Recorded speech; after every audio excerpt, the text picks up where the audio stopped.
Good afternoon, everybody. It is 6 minutes past the hour of 3 o'clock on Super Talk 99.7. I am Brian Wilson, and I am your friend and radio buddy, and I am glad to be here. I don't know, it's been sort of a rainy day here in my neighborhood. It's been sort of a gray and dismal day, but we needed the rain, so I'm not really going to complain about that. Let's settle in for what I think is going to be a pretty good 4-hour show. We've got the impeachment inquiry beginning up on Capitol Hill. Now, it's not an impeachment. It's an impeachment inquiry. It's sort of the beginning of a process to decide whether there is evidence enough for there to be an impeachment vote on the House of Representatives and send it over to the Senate for trial. I think right now the answer to that question is not quite enough. In fact, that was one of the things that Jonathan Turley, who was one of the witnesses, said. We got a lot of stuff, but we're not there yet. This is a question of an impeachment inquiry. It is not a vote on articles of impeachment. In fact, I do not believe that the current evidence would support articles of impeachment.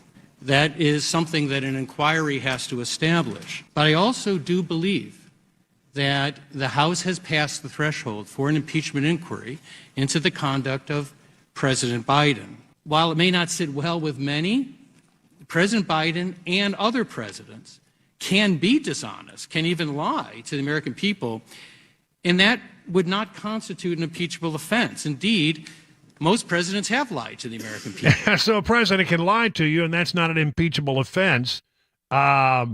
But the president clearly has lied to the American people. I mean, we've got all kinds of evidence of it. I've never discussed my business or their business, my sons or daughters. I've never spoken to my son about his overseas business dealings. I have never discussed with my son or my brother or anyone else anything having to do with their businesses, period.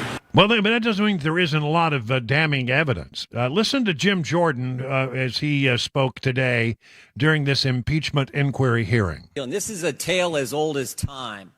Politician takes action that makes money for his family, and then he tries to conceal it. Never forget 4 fundamental facts. Hunter Biden gets put on the board of Burisma. Gets paid a lot of money. Hunter Biden's not qualified, fact number 2, to sit on the board. Not my words, his words. He said he got on the board because of the brand, because of the name. Fact number 3, the executives at Burisma asked Hunter Biden to weigh in and help them with the pressure they are under from the prosecutor in Ukraine. Fact number 4, Joe Biden goes to Ukraine on December 9th, 2015, gives the speech attacking the prosecutor that starts the process of getting that guy fired.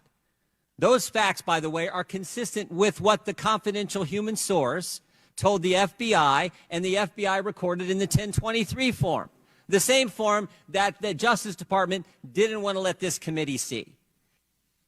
And they would have gotten away with it all. They would have gotten away with it all except for 2 brave whistleblowers who sat in those seats 2 months ago and told their story. And their story has stood up. 2 brave whistleblowers and a judge in Delaware who said, we're not going to let this happen. That's why we're here today. That's why this inquiry is so darn important. It's the oldest story in the world, and those are the facts. Those are the facts so far, but there's new stuff coming in every doggone day. James Comer has a development that he's talking about now where about $260,000, more than $250,000, was wired to Joe Biden's home in Delaware. It wasn't addressed to Joe Biden, but it was addressed to Hunter Biden. But Hunter Biden wasn't living there at the time. So, this is a pretty interesting story. James Comer. Well, I can tell you that on the wire that Hunter Biden received from the Chinese national, the beneficiary address listed was Joe Biden's home address at a time where I'm pretty certain Hunter Biden was not living in the home of Joe Biden. But if you go back even further than that, this Jonathan Lee, who wired the $260,000 from China to Hunter Biden's personal account, he is part of the Chinese Communist Party. He is a huge business person in China with a Chinese-backed entity that funds investments in the United States. So what the The one issue in Congress that Democrats and Republicans agree on is we don't want China taking over industries important to our national security. We don't want China buying farmland. This is the guy that does that. Jonathan Lee is the person who represents China. And if you research it, Joe Biden met with Jonathan Lee. He wrote a letter of recommendation for his child to get into college in the United States. There is a relationship that was developed between Joe Biden and Jonathan Lee when he was vice president, and now we have evidence that Jonathan Lee, who Joe Biden said his son never took any money from, China. Hunter Biden's lawyer said that Hunter never received any money from this guy. We have evidence that he received over $250,000, and the address listed on the wire was Joe Biden's personal residence. And it happened while Joe Biden was a candidate for president. He was already running for president of the United States. And this wire from China, who's our biggest enemy, that's the one thing in this hall where I'm currently being interviewed, there's massive disagreement on funding levels for the government. I don't think that's any secret. One thing that we all agree on is China's a threat to the United States.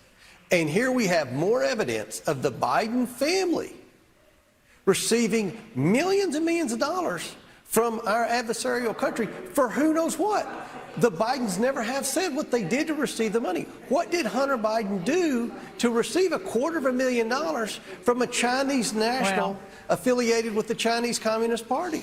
So, he's telling the story of $260,000 that went straight to the Delaware home of Joe Biden, addressed to Hunter Biden, and Hunter Biden didn't live there. I mean, it's getting really, really close to being able to put this whole thing together. It's not there yet. I mean, as far as Joe Biden is concerned, Hunter Biden, I mean, he's toast. But as far as, connection to the president of the United States, have they found the smoking gun? No, as one Democrat said, you don't even have a dripping water pistol.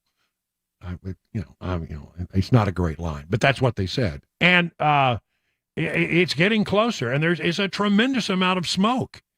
We know that the president has lied. We know the president has not been straight about this.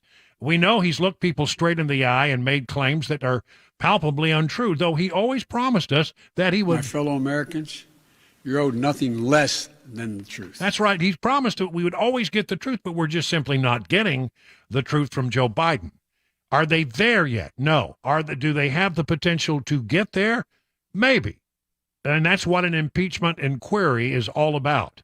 Remember, this is not impeachment. It's an impeachment inquiry. It's basically we're holding hearings and looking at the evidence to decide if we have enough to go forward with impeachment.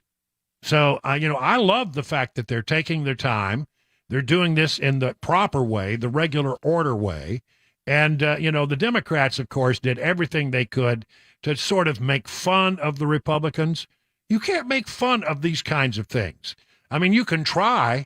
You can say, well, there's no evidence. Well, there's a lot of evidence.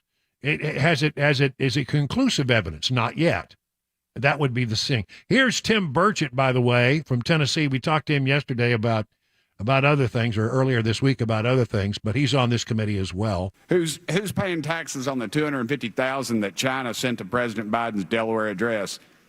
I'll tell you who. It's the hardworking Americans that got to get up every morning that don't come into work at 10 o'clock and take 2 hours for lunch and then walk out of here in their Brooks Brothers suit with their jacket thrown over their dadgum shoulder, claiming that they worked hard because they know they didn't work hard. The people back home are working hard and they're paying their dadgum taxes. Yet the Biden family doesn't have to. This past July, 2 high-level IRS agents, Gary Shapley and Joseph Ziegler, testified before our committee. They painted a very disturbing picture, worse than the one of Hunter Biden's paintings, by the way, of misconduct and obstruction within the Department of Justice criminal investigation of Hunter Biden, the Biden family business dealings. They testified that Hunter Biden should have been charged with a tax felony, not a misdemeanor. Hunter was saved by Merrick Garland's decision to change the department's long-standing policy to charge the most serious offense that can be proven. This paved the path for Hunter Biden to attempt to plead guilty for 2 tax-related misdemeanors rather than any of the 6 felonies recommended by the department's tax division. I've literally seen people in Tennessee be charged with more for traffic violations. Moreover, Mr. Garland's decision does not align with Chapter 10 of the Criminal Tax Manual, which prohibits prosecutors from allowing a defendant to plead to a misdemeanor when elements of a felony can be proven. David Weiss should have followed department policy and charged Hunter Biden with tax felonies. The Department of Justice should have ensured Hunter paid his back taxes just like any other person in this position. Hardworking Tennesseans shouldn't have to subsidize the Biden family's crime spree. I'd like to know that any of them paid any of their dadgum taxes. Well, that's Tim Burchett from the 2nd Congressional District in Tennessee. So, you got a lot of back and forth. The Democrats are trying to make fun of it, and you know what they're talking about more than the actual issues that are before this committee? The possibility of a shutdown. They got a little, iPad, and it's got a countdown clock on it that says hours left before the Republican shutdown, which is, bogus because we don't know there's going to be a shutdown. It's not fait accompli. We heard it could go either way. Members of Congress told us yesterday it could go either way, 50-50. But, they're already out there talking about, well, what's going to happen when you shut down the government? Well, woe is me. I don't know. Maybe if you guys would get together and work with Republicans and if the President of the United States would quit flitting around the country and come to Washington and actually sit down and try to work out something, perhaps we wouldn't be even close to having a shutdown. But, that's what the Democrats are trying to do. They're taking advantage of it. And every time one of the Democrats would appear, they would hand the little iPad over and they would set it up in front of them so you could see the clock. That's the game that they're playing. Yeah, it is a game. From other elements about this story that are developing today from the Daily Caller, the Biden family and its associates received more than $24 million overall from foreign business dealings. $24 million. The Biden family and its associates brought in money from Ukraine, Russia, China, Romania, Kazakhstan, according to a new impeachment inquiry memo by 3 House committee chairmen. They got a 30-page memo talking about all of this, and the memo lays out how the Biden family and an associates received over $24 million. How about that? That's something, isn't it? For the past several months, the House Committee on Oversight, Accountability, Ways and Means, and Judiciary have been investigating foreign money received by the Biden family, President Joe Biden's involvement in the family's foreign business entanglements, and steps taken by the Biden administration to slow, hamper, or otherwise impede the criminal investigation of the president's son, Robert Hunter Biden, which involves funds received by the Biden family from foreign sources. As a result of these investigations, the committee have uncovered significant new information that raises serious concerns as to whether the president has abused his federal office to enrich his family and conceal his and or his family's misconduct. Official misconduct. Even if you didn't personally receive the money, it may well be a crime that you did things that helped the family receive money, and there's a lot of evidence to suggest that might well have happened. So the game is on. The impeachment inquiry has begun. We got a lot of work that needs to be done to get to the end of this thing, but the process has started, and it will be worth watching in the days ahead. Remember, with impeachment inquiry, the committee has sort of enhanced powers to issue subpoenas and compel testimony. And so it'll be a long way from being done. But, every day, in this whole thing, there's a drip, drip, drip quality to it. It's incremental, but each day the case becomes more and more convincing that our president, the president of the United States, and during the time that he was vice president of the United States, was acting in a crooked manner. 20 minutes now past the hour of 3 o'clock.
New Jersey Senator Bob Menendez insists that he will be exonerated from these indictments, crime in Tennessee, plus a congressional hearing today on the deadly Maui wildfires. That and more 30 minutes after the hour of 3 o'clock. Super Talk 99.7 WTN.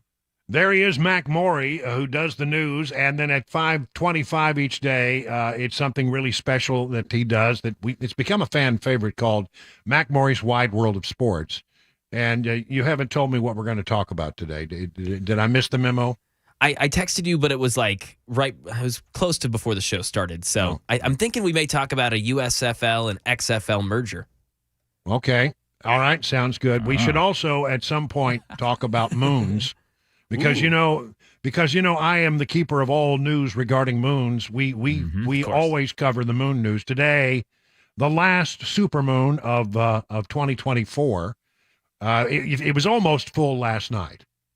I thought we just had the full moon. Has it been a month that was already? last month. That's right. No, Wow. It's been a That's full crazy. month. September 28th marks the end of supermoons that have graced us through the summer and through the start of the fall. They call this the sturgeon moon, the full buck moon, the blue moon, and this is the full corn moon. Oh, this or is the corn the harvest moon. Yeah. Gotcha. Harvest moon. Yeah, the summer will end with it will happen today. And I look, when I get, it's literally about the time this show ends, you go outside and look in let's see, I think that would be the eastern sky, and you will see the moon coming up, and it will be magnificent about 7:30 tonight. It's just on the horizon, just above the horizon. All right. Yeah. Check good it out stuff. on my way home, I guess. That's right. You'll get a good look of it. It's a full corn moon or a harvest moon. It depends on, what you want to call it. The harvest moon is a common term, but it's a super harvest moon, which means that the moon is incrementally closer to the Earth than it usually is. The moon doesn't have a perfect orbit. That's true. It has an apogee and an epigee, I think it's called. Wow. Look at you with your fancy big words. Yeah, that's right. And so, it's at close and it's full, and then there's a magnifying quality to the Earth's atmosphere when it's on the horizon. You're looking through more of the atmosphere, and it sort of magnifies things that are on the immediately above the horizon. So as it comes up, it looks really huge, even though it's not really growing in size. It just looks big. Let's hope And not. that's Anyway, if it is, we're in big trouble. That's right. That's it. That's right. And we won't have any supermoons, I think, for a while. I think this is the last That's one a shame. we'll see. We'll get out there and see. Hopefully we can. I mean, it's been overcast and raining all day. Well, Hopefully that's the right. clouds I forgot break. because it's been raining today. I mean, I'm looking at it's still pretty gray out there. Yeah. Maybe So we'll get last some night might have been the clearing. better night. I don't know. Cross your fingers. Maybe we'll get lucky. But we always like to do that. Also, today I'm a little distracted because just before I hit air, Dan Mann just sent me this email. I don't know. Did you guys get one of these too? No. Don't think so. Okay, it says that our bios are out of date. In fact, I looked at my bio on the station website. I think it still says I'm doing the morning show. I'm not sure. I don't think we ever updated it. And so he said we got to update all our bios. And so he has sent us a questionnaire. We're gonna do our bios in the form of answering questions. Interesting. Yeah, like Who came up with the questions, I wonder? well, apparently he stole them from a questionnaire that he saw on our sister station in Memphis, and he liked it, and he thought, well, we'll do that. So it asked, like, what was your first job in the radio? What was your first job, Chris, in the radio industry? Yeah, it was actually my second job or my first job in radio, with this being my second. I worked for 10 years for a little AM station in Columbus, Georgia. Wow, 10 It was years. sports, and then it converted over to news. And then you moved here, and this is job number 2. Yep. Wow. Well, I started. I take that back. There was a second one in between, but I was only there for a few months and didn't really do a whole lot there. But I started doing overnights, midnight to dawn. I would literally come on at That's midnight, fun. and I would get off at 6 a.m. and be relieved by the morning guy. And Johnny May was his name. I can't believe I pulled that one out of thin air. Johnny May replaced me in the mornings at KRIG Radio, K-Rig Radio in Odessa, Texas. Oil rig. I got it. Yeah. That's what they do in Odessa. They do oil rigs. I thought that was pretty good. Then I went on to do KBZB. Busy Bee. Busy Bee. We were busy bees, and it was sort of a what they call I don't know, yacht rock today. We'd call it pretty light rock, chicken Okay. rock. This was what we used to Chicken call it. rock. Chicken rock, because we weren't Never really heard that term. really brave enough to play rock and roll. We just played gotcha. sort of the softer rock and roll. Chicken rock. And then I moved over and went to the number one radio station, and I became the news director at the ripe age of 19. Wow. They gave me the keys to the news car that had a two-way radio and a cassette tape recorder, and I thought I was in heaven. Had a police scanner in it, and you go out on dates in the news car, and you would hope that something would happen so you can impress your date by, going to cover some kind of major story, a fire or good shooting or something like that. I'm sure the ladies loved that. They did. Actually, they really got into it. They really enjoyed it. And when I was at KBCB, they actually had me do voiceover for what they call automation. And I would do these big reels of tape, and then they would play them all the time.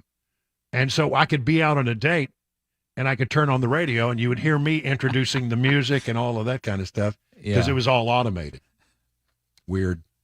Uptown, baby. You were special. Yeah, that's right. Welcome to KBZB. And so, then they'd ask you a question about what's the best advice you've ever been given. So, Mac, what's the best advice you've ever been given? Whew. Don't eat the yellow snow is a good one. That's a good one. Yep. Don't pee in the pool. Yeah, that's about it. Don't pee in the pool. I don't know. I think this is fun. Of course, none of my answers are going to be straight. I'm not going to be serious about one bit of it, and he'll probably kick it back to me and tell me to do it over. 30 minutes now, past the hour of 3:00.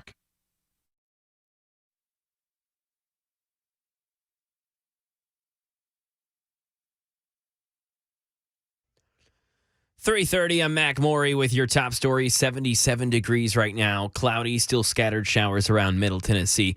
Got a weather forecast, traffic report 5 minutes away. House Democrat leader Hakeem Jeffries addressing two major Capitol Hill topics in his weekly news conference, the threat of a government shutdown and New Jersey Senate Democrat Bob Menendez's next steps. Justin Finch with more from Washington. House Minority Leader Hakeem Jeffries challenging House Republicans and Speaker Kevin McCarthy to take up the Senate stopgap funding plan. When a bipartisan continuing resolution comes over from the Senate today, tomorrow, this weekend, put the bill on the floor for an up or down vote. Jeffries also asked about New Jersey Senate Democrat Bob Menendez, now fighting charges of bribery and corruption. At the end of the day, his fate will be decided by a jury of his peers. And Menendez has insisted that he will be exonerated. Crime right now in Tennessee. Metro Police trying to identify a man they believe who have been involved in at least two burglaries this month. One at a storage unit on September 12th and another at a beauty parlor on 10th Street. That happened just last week. He took thousands of dollars along with hair dryers and scissors. Officials also think this man is involved in some porch thefts that have happened around the city. And today's congressional hearing on the deadly Maui wildfires left more questions than answers. Hawaiian Electric's President and CEO Shelly Kimura appeared before a House Oversight Subcommittee and took responsibility for the initial grass fire, but not for how it reignited. Appears to have been caused by Hawaiian Electric power lines that fell in high winds. The Maui County Fire Department promptly responded to this fire. They reported that by 9 a.m. it was contained. After monitoring it for several hours, the fire department determined the fire had been extinguished. And that is the latest news. Weather and traffic next. I'm Mac Maury, WTN News.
Busy bee when you need heat or cold AC. And, this time of year, you might need either one. It's hard to know, because, it can be a little chilly at night. You might need the heater. It can be warm during the day. You might need the air conditioner.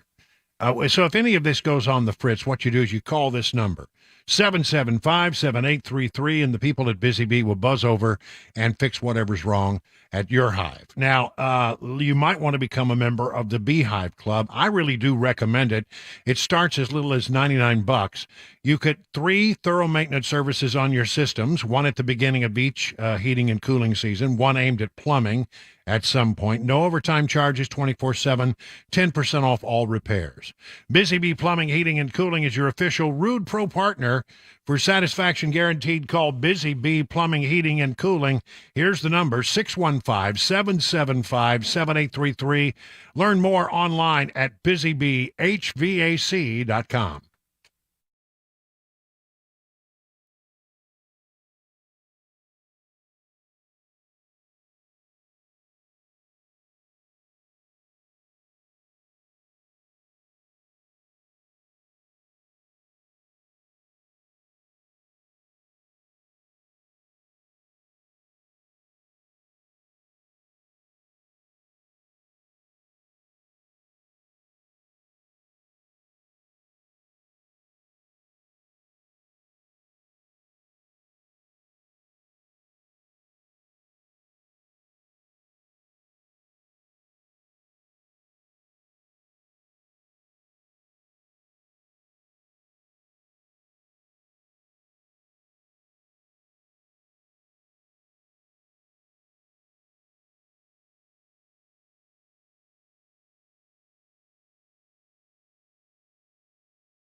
Well, we strive to get things right, and when we make a mistake, we own it.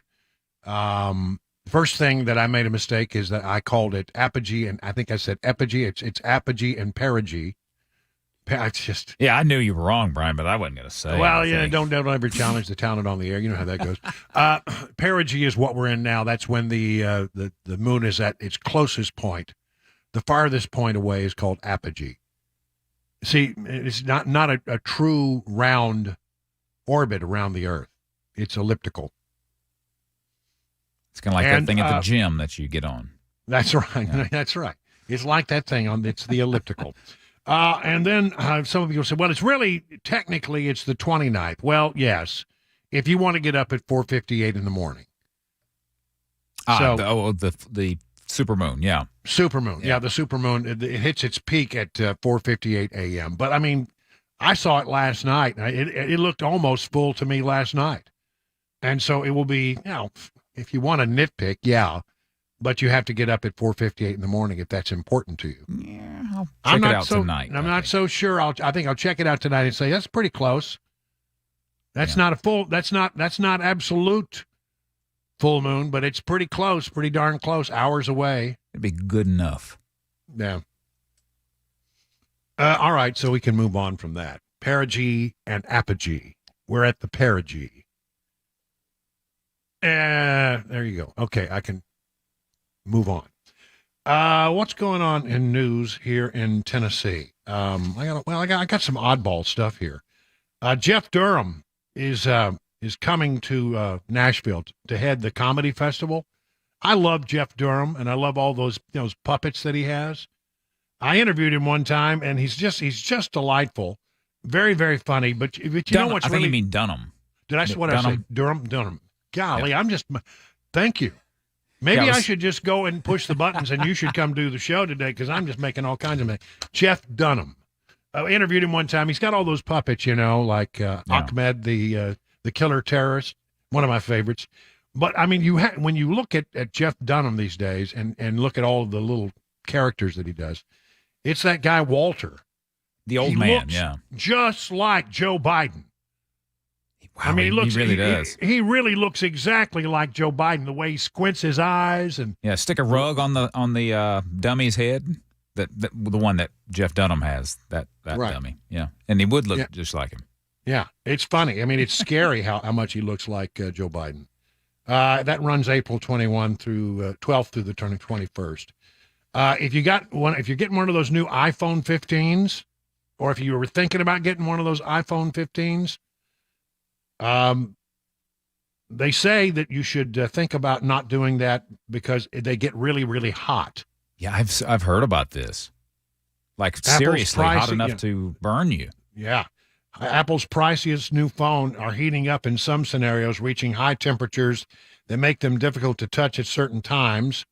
According to tests done by the Wall Street Journal and other social media posts from people in China, U.S., and Canada, some iPhone 14 Pro owners have also noticed similar hot temperatures over the past year. It's typically when charging and using power-intensive apps are prompting concerns that the company might need to address overheating software updates that could impact performance. Premium iPhones have long been a critical cash cow. I mean, I was actually thinking, I think I've got an iPhone 12. I was thinking about.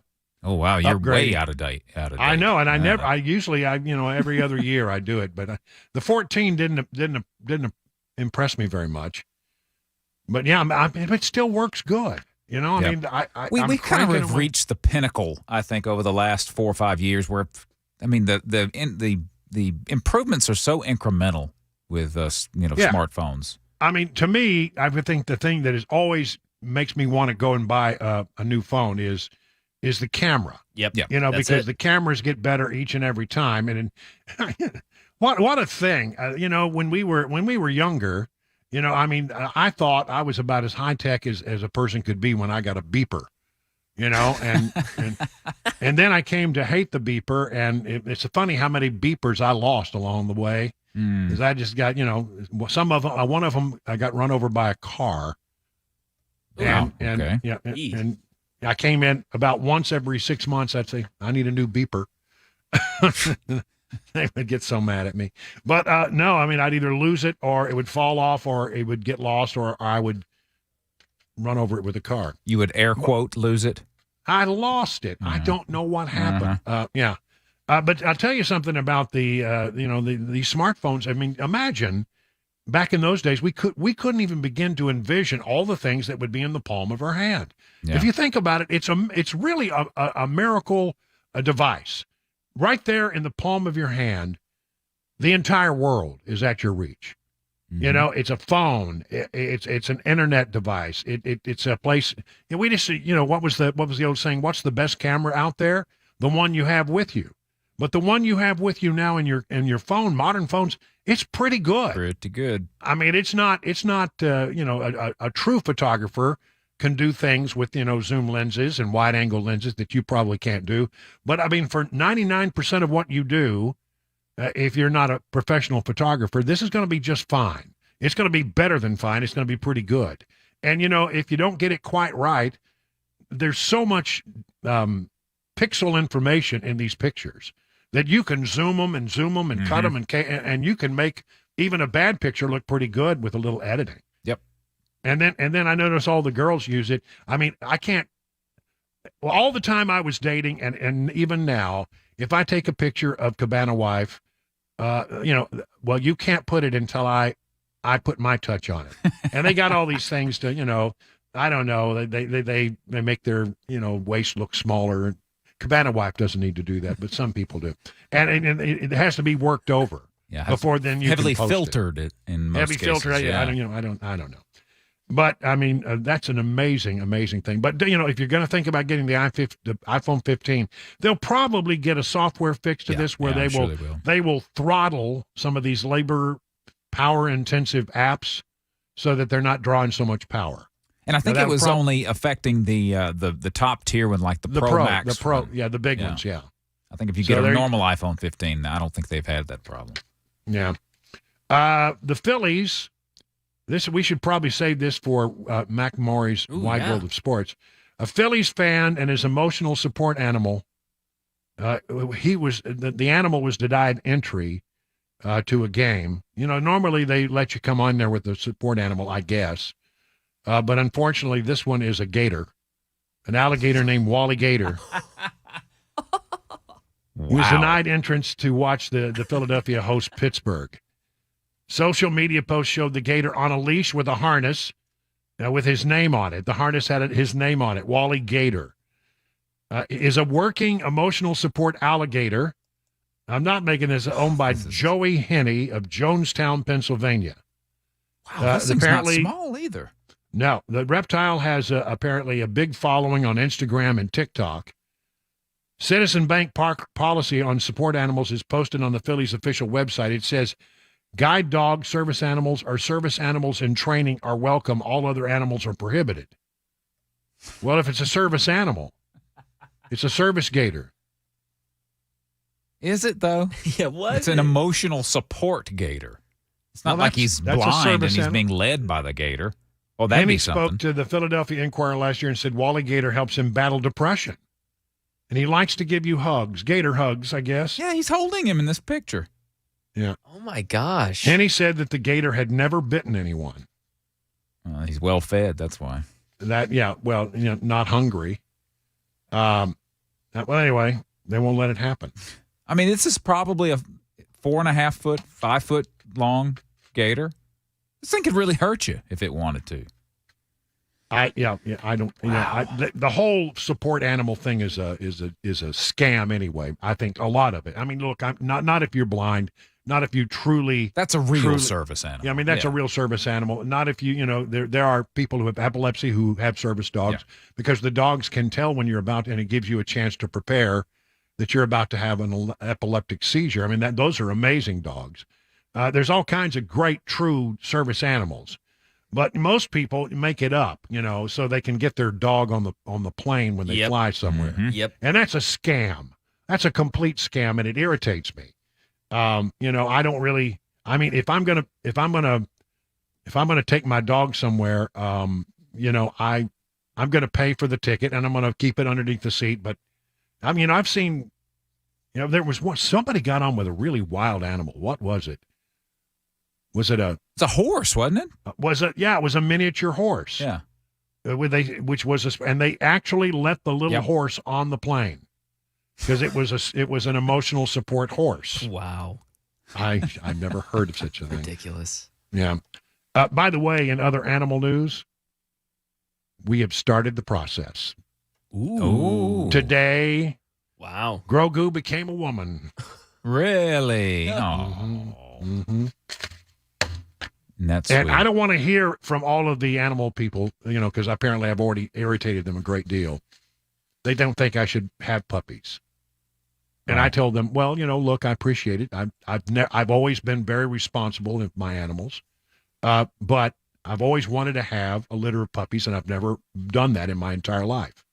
So we started that process today, and she took it like a champ, is what I'm hearing. Woo! Say daddy's no more. name. The daddy's name is Bocephus. Bocephus. Bocephus. Yeah. Bocephus. He was a handsome fella. Yeah, he is. He's good looking. He's a good looking boy. But I don't want to hear from the folks who, listen, I appreciate your passion. People say, well, there's a lot of dogs you could have adopted. Well, yeah, I've done that in my life. And I've had mutts.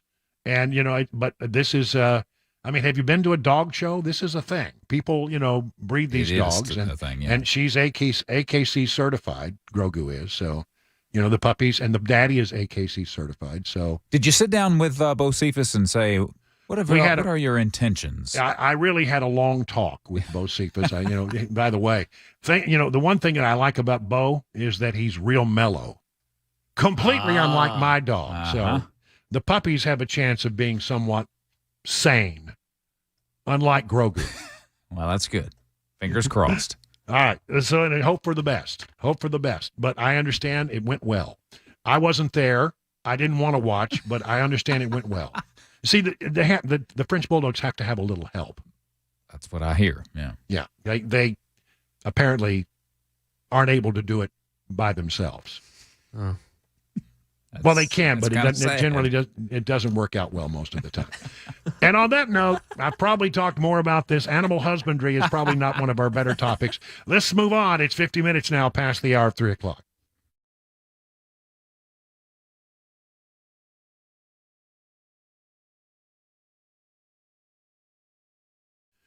I want to talk to you about Everseal. It's a really great product. It's been around for a long time, and it was mostly used in industrial applications.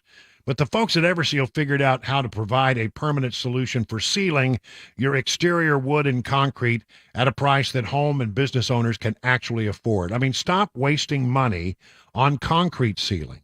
Protect against cracks and pitting for a whole lot less. And, of course, your outdoor wooden structures like your decks, it works on them just as well. Now, how does it work? Well, it starts with a deep cleaning. They come out and they make sure that your wood or concrete is as clean and new looking as it possibly can be. And then they take their patented sealant, which they will spray it on, and it absorbs in a way to become a permanent part of your wood and concrete to prevent any further deterioration for the next 30 to 50 years. Wow, that's something, isn't it? Just think about your deck. If you have a deck, you seal that generally every year or at least every other year. And if you had to do it every other year or every year, you could spend a lot of money over the 30 to 50 years and a lot of time and a lot of effort. Wouldn't it be better to do it one time and just forget about it? Just not think about it again? I love that idea. If this sounds like something that you'd be interested in, and I can't imagine why you wouldn't be, why don't you reach out to Steve Nelson and the team over at Everseal? They'll give you all the answers and talk to you more about it. Just call this number, 844-EVER-USA. That's 844-EVER-USA. Learn more at ever-seal.com. Hi, I'm Paul Winkler. There was a recent study by J.D. Power looking at how happy investors were with their advisors, and it wasn't pretty. What they found was only 11% of the respondents said that they were getting comprehensive financial planning, that the fees were clear, and that they felt that the advisor was acting in their best interest. Not a good picture, 11%. Now, one of the things that we do is we do comprehensive planning. We fit all of those bills, number one. But one of the things I want to talk about is in the financial planning process, what I think it ought to look like and what is available that people aren't getting. And one of the things is called probability analysis. So in essence, this is what we're talking about.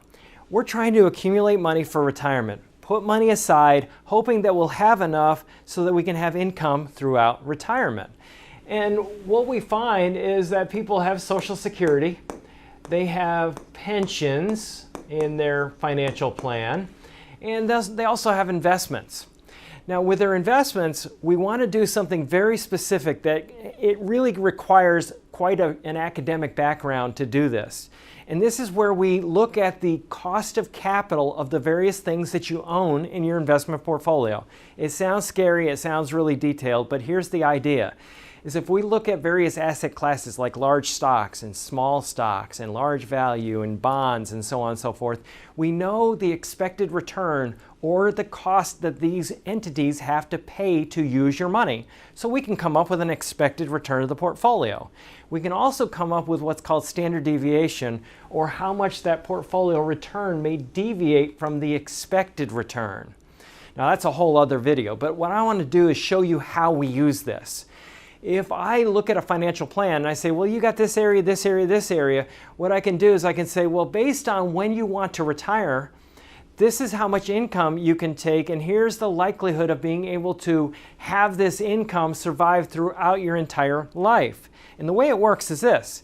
If I take a portfolio and I say, there's the expected return, I can look at history and say, well, the way your portfolio is designed, how might your one-year returns vary from the expected return, the long-term expected return? Well, what we know from academic research is that portfolios, well designed and properly managed in ways that I can't get into right now, it's too complicated, portfolios actually close in an expected return, but we don't know what the short-term returns are going to be. So what we do is we project out and say, well, what if the return that happened in 1936 is followed by the return that happened in 1975, which is followed by the return in 1995, or what if it's reversed? What if they happen in different orders? And we can do 1,000 iterations, different variations on when those and how those returns may come in. And what that does is, because we can't predict the future, what return's going to follow the other, we can figure out, is it likely that we are going to be able to take the income that we need throughout retirement from this portfolio? And if not, how can we rearrange the furniture or the portfolio to give us a higher likelihood of success? And we look at life expectancies, we look at a lot of different things, but this is what is available to people that they're not getting from the financial planning community. If you want to know more, go to paulwinkler.com, set up a free 15-minute phone call, paulwinkler.com, and come in and find out more about what we do.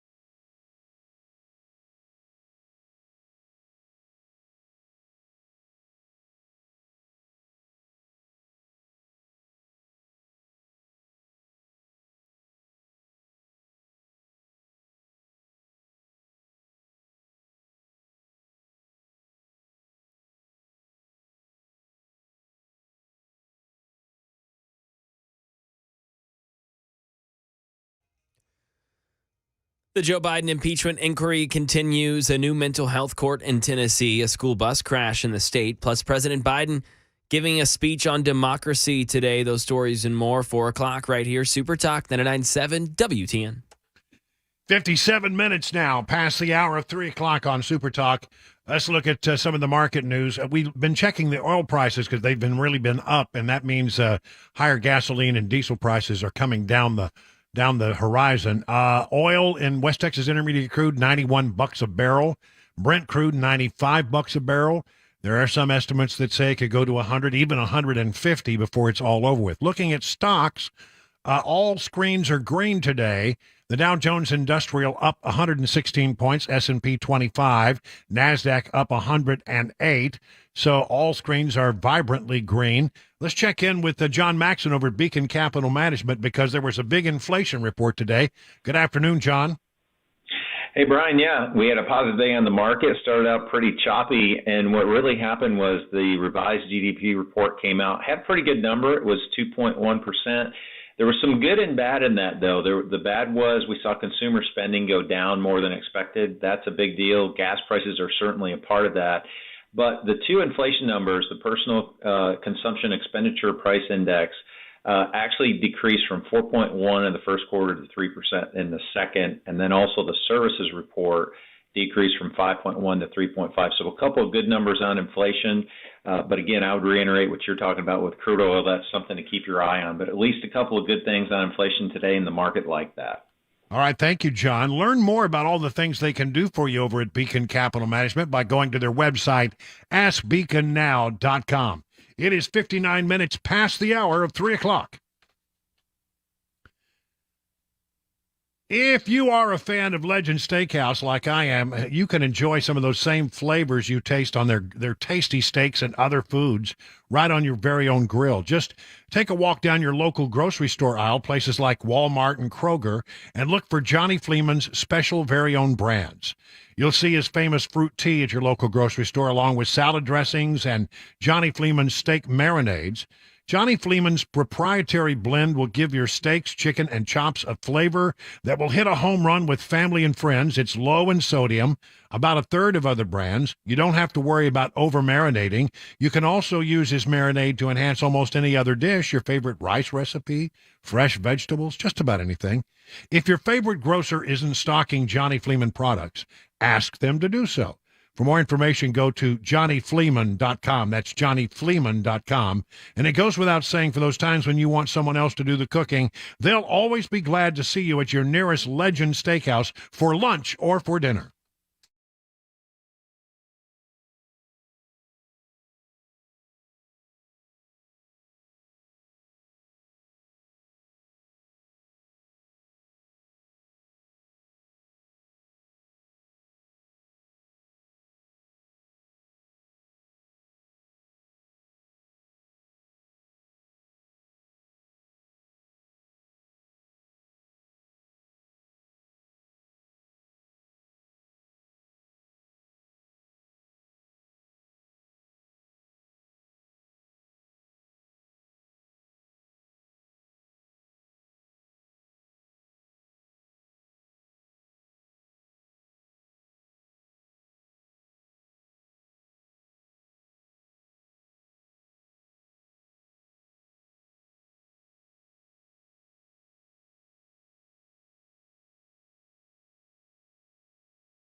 .401, I'm Mac Morey with your top stories right now. 79 degrees in Nashville. Complete weather and traffic report 5 minutes away. House Republicans today launching an impeachment inquiry hearing against President Biden. Among the allegations, the president personally profited from his family's foreign business dealings. Here's Catherine Falders with more. Republicans haven't presented any new evidence, any direct link between any of these business dealings and President Biden. That is something, obviously, that we have heard most about from Democrats on this committee that have called this all political. But it was striking to see two of Republicans' witnesses here today essentially say that they didn't believe that the evidence that they've seen so far would merit any articles of impeachment. Governor Lee and other state leaders are celebrating the opening of a mental health court in Montgomery County. It brings the total number of these specialized courts to 17, and there were just 3 prior to 2022. Rebecca Prevost-Emmons is the director of the Tennessee Department of Mental Health and Substance Abuse Services, who tells News 2 these courts improve public safety and the way people with mental illness are treated in the justice system in Tennessee. They have to voluntarily agree to participate in the programming.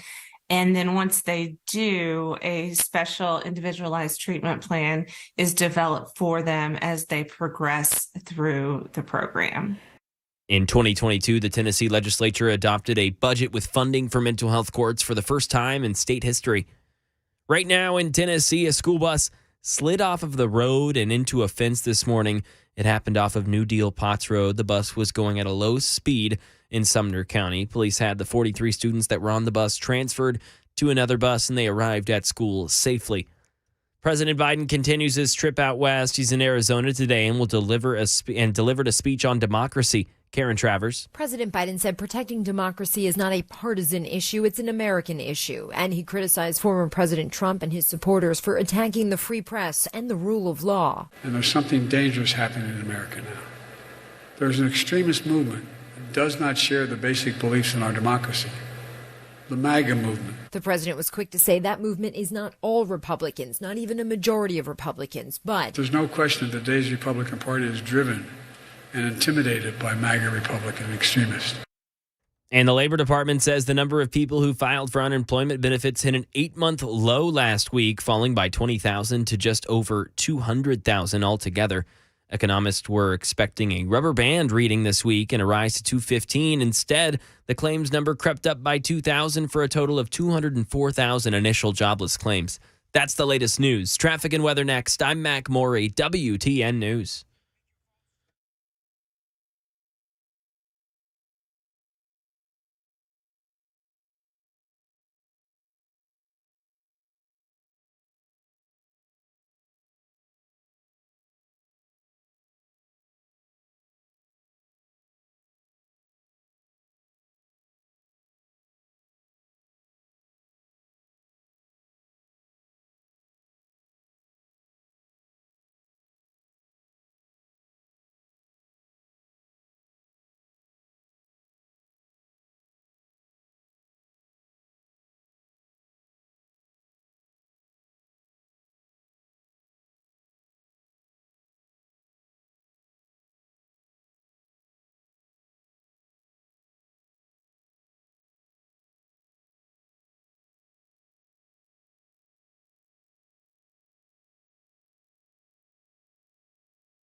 Well, good afternoon. It's the second hour of the drive, 8 minutes past the hour now on Super Talk on this 28th day of September. If the sky's clear, you will see a supermoon tonight. It hits its ultimate brightness at 4:58 in the morning, but you'll get the good sense of it if you look at it earlier. Then you still go to bed at a decent hour, unless you just really need to see it at its peak. Anyway, we got a lot of stuff to talk about here. Did you watch the debate last night? 7 people who will not be the Republican nominee, bashing each other's brains in, going at it tooth and tong. It was, I don't know. I kind of look at this debate and I'm reminded of the show Whose Line Is It Anyway? Welcome to Whose Line Is It Anyway, the show where everything's made up and the points don't matter. The points don't matter because nobody on that stage is going to become the Republican nominee, and therefore no one on that stage is going to be the next president of the United States, the way it feels to me today. I mean, how do you overcome 30, 40, even in some polls, 50 points that Donald Trump leads them by? So the points don't matter. Really, it is a look at our bench. Now, I will say the thing that I like about the debate is I like the fact that we have, some of these people are not my favorite, but boy, do you have confidence that if one of those people were to get elected that they would do okay? I do. I mean, I think, even if you don't like Mike Pence, I think he would be an okay president if things turned out that way. I'm not crazy about Ramaswamy. Sometimes I think he's more flash than substance, but I mean, I think he would make an okay president. I mean, I would have some confidence in any of the people on that stage. Not my number one choice, not my second choice or third choice. I thought the winner of the debate last night was Nikki Haley, who again seemed to be able to rise above the fray. But wow, I'm telling you, at times it was just so frustrating to listen to the chaos. As the moderators, look, it's not an easy job. I will tell you, I've never moderated a debate at this level, but I've moderated some debates in my day, and it's not an easy job.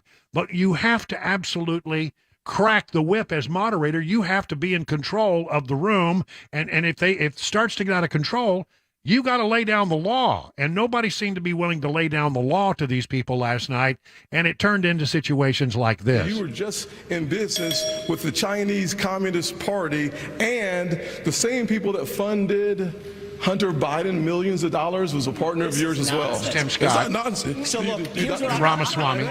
I want to respond. These are good people who are tainted by a broken system, and it's not the fault of anybody who's involved. Some of us are tainted. And now DeSantis jumps in. Speaking while I'm interrupting while I'm speaking. You said about if I may finish.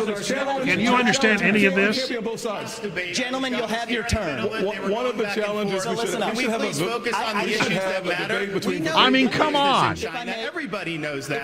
If I may, what? Holding Joe Biden accountable. That's what we need to be. I actually agree with Ron DeSantis. Everybody speaking at the same time, no one can understand exactly. your message. So if I may. Yeah, and so then did jump in there and try to bring some order, but it didn't last very long. Into the Chinese market. You know what I did with my first company? We opened a subsidiary in China. But you know what I did that was different than every other company? We got the hell out of there. And when I started my next company, Strive, right when that's years ago. Right when I started Nikki my Haley next company, taking a Strive, jab. to compete against BlackRock. Excuse me. To compete against BlackRock. Jim Scott back in the fray. We would never do business in China. And I will say something. I'm telling you. I think you have more than time to explain. I got really tired of this kind of nonsense. And I want to be respectful. And I mean, I got to tell you, I held in there as long as I could. But I mean, after a while, what was the substance? Can you recall one line, if you watched it, where you thought, well, that was something I haven't heard before? Was there a breakout moment? No. Did anybody really distinguish themselves? Not really. I mean, there's some people who did okay, and there's some people that didn't do okay, but nothing that you would say, oh, well, that changes my whole view about the 2024 presidential race. So I want to open up the phone lines at 615-737-9986. I thought it was really interesting the last time at the last debate to hear what you thought about it all. I walked away thinking it really didn't matter that much. Donald Trump is going to be the nominee, short of something that nobody can foresee. And while you're calling in at 615-737-9986 with your thoughts, if you sat through any of it, and maybe you have a different opinion, I'm happy to hear somebody who has a different opinion, but, nothing wowed me last night. What about you? But I want to play a couple of other sound bites. There was one pretty good line from of all people, Chris Christie, who has no chance of becoming the president of the United States. But he made the point that, there was an elephant not in the room last night, and that was Donald Trump. Hang on. I want to make sure you hear this. This is a pretty good moment by Chris Christie talking about Trump not being there. And I want to look at that camera right now and tell you, Donald, I know you're watching. You can't help yourself. I know you're watching, okay? And you're not here tonight not because of polls and not because of your indictments. You're not here tonight because you're afraid of being on the stage and defending your record. You're ducking these things. And let me tell you what's going to happen. You keep doing that, no one up here is going to call you Donald Trump anymore. We're going to call you Donald Duck. All right. I want to ask Dr. Governor. Yeah, it was a good line. It was a line that made people groan, but it was something somewhat memorable. The guy who you can always turn to in a moment at Fox, and one of my great mentors in life, someone that I so admire greatly, was there. Senior analyst Britt Hume talked about the fact that Trump wasn't there, and he was one of the only people at Fox who wanted to admit that. None of these people were largely going to become president. Of course, the first debate, we hoped that someone might break out and make the race on the Republican side more of an actual race. As it is, it's a contest to be the alternative to Donald Trump. And what is striking about what's happened since that debate, yes, there's been some shifting in the polling in one direction or another for some of the candidates on the Republican side, but the race remains pretty stable, even one might argue frozen. But there's been real action on the Democratic side where President Biden's standing has continued to decline to the point where not only is Donald Trump even with him in some of the polls, but ahead of him, which has sparked a lot of worry in the Democratic Party about whether Biden, who looked like a sure winner against Trump to many people for a long time, is a sure winner at all. So it's been interesting to see that the action really post the first Republican debate has been on the Democratic side so far. Donald Trump's lead in the Republican side has proved remarkably durable. And I continue to think that something could happen that would hurt it.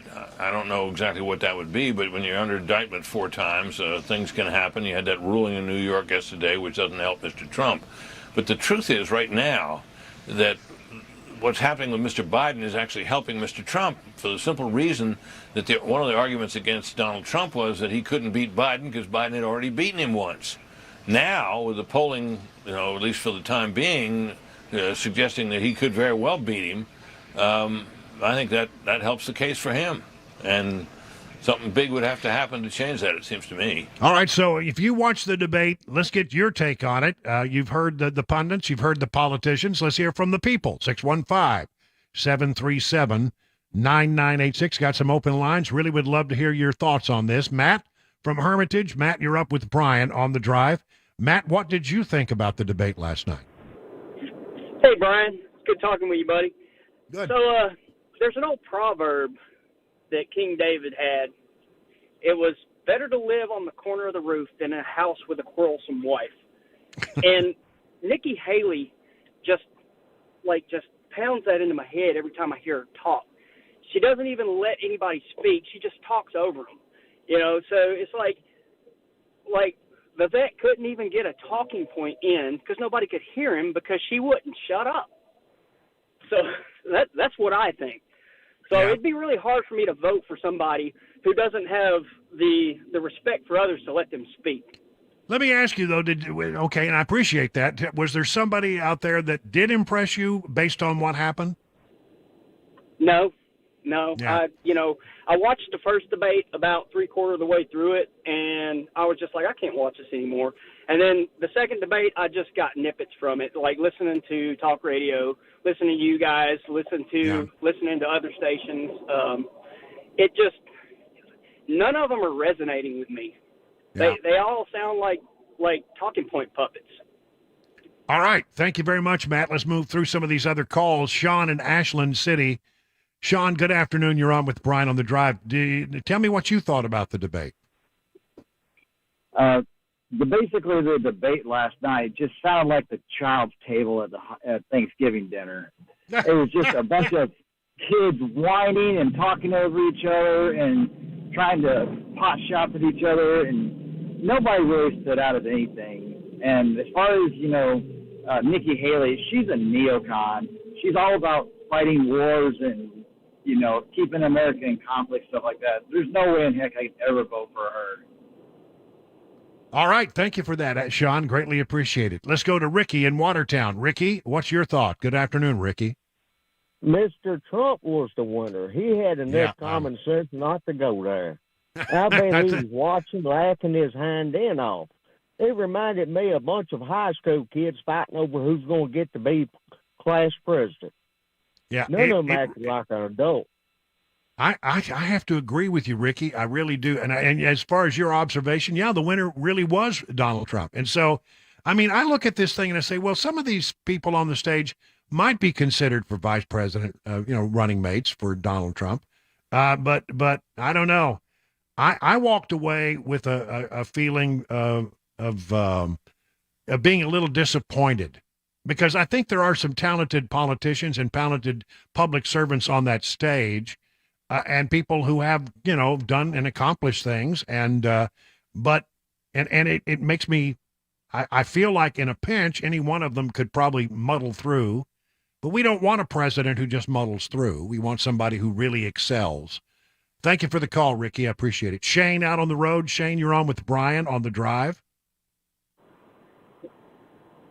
Shane, what's your thought? Well, I'll tell you, I thought DeSantis really stood out. I really do believe that. I'm a huge Nikki Haley fan, but I felt like she really committed suicide by getting in the mud with Tim Scott and Ramaswamy. Right.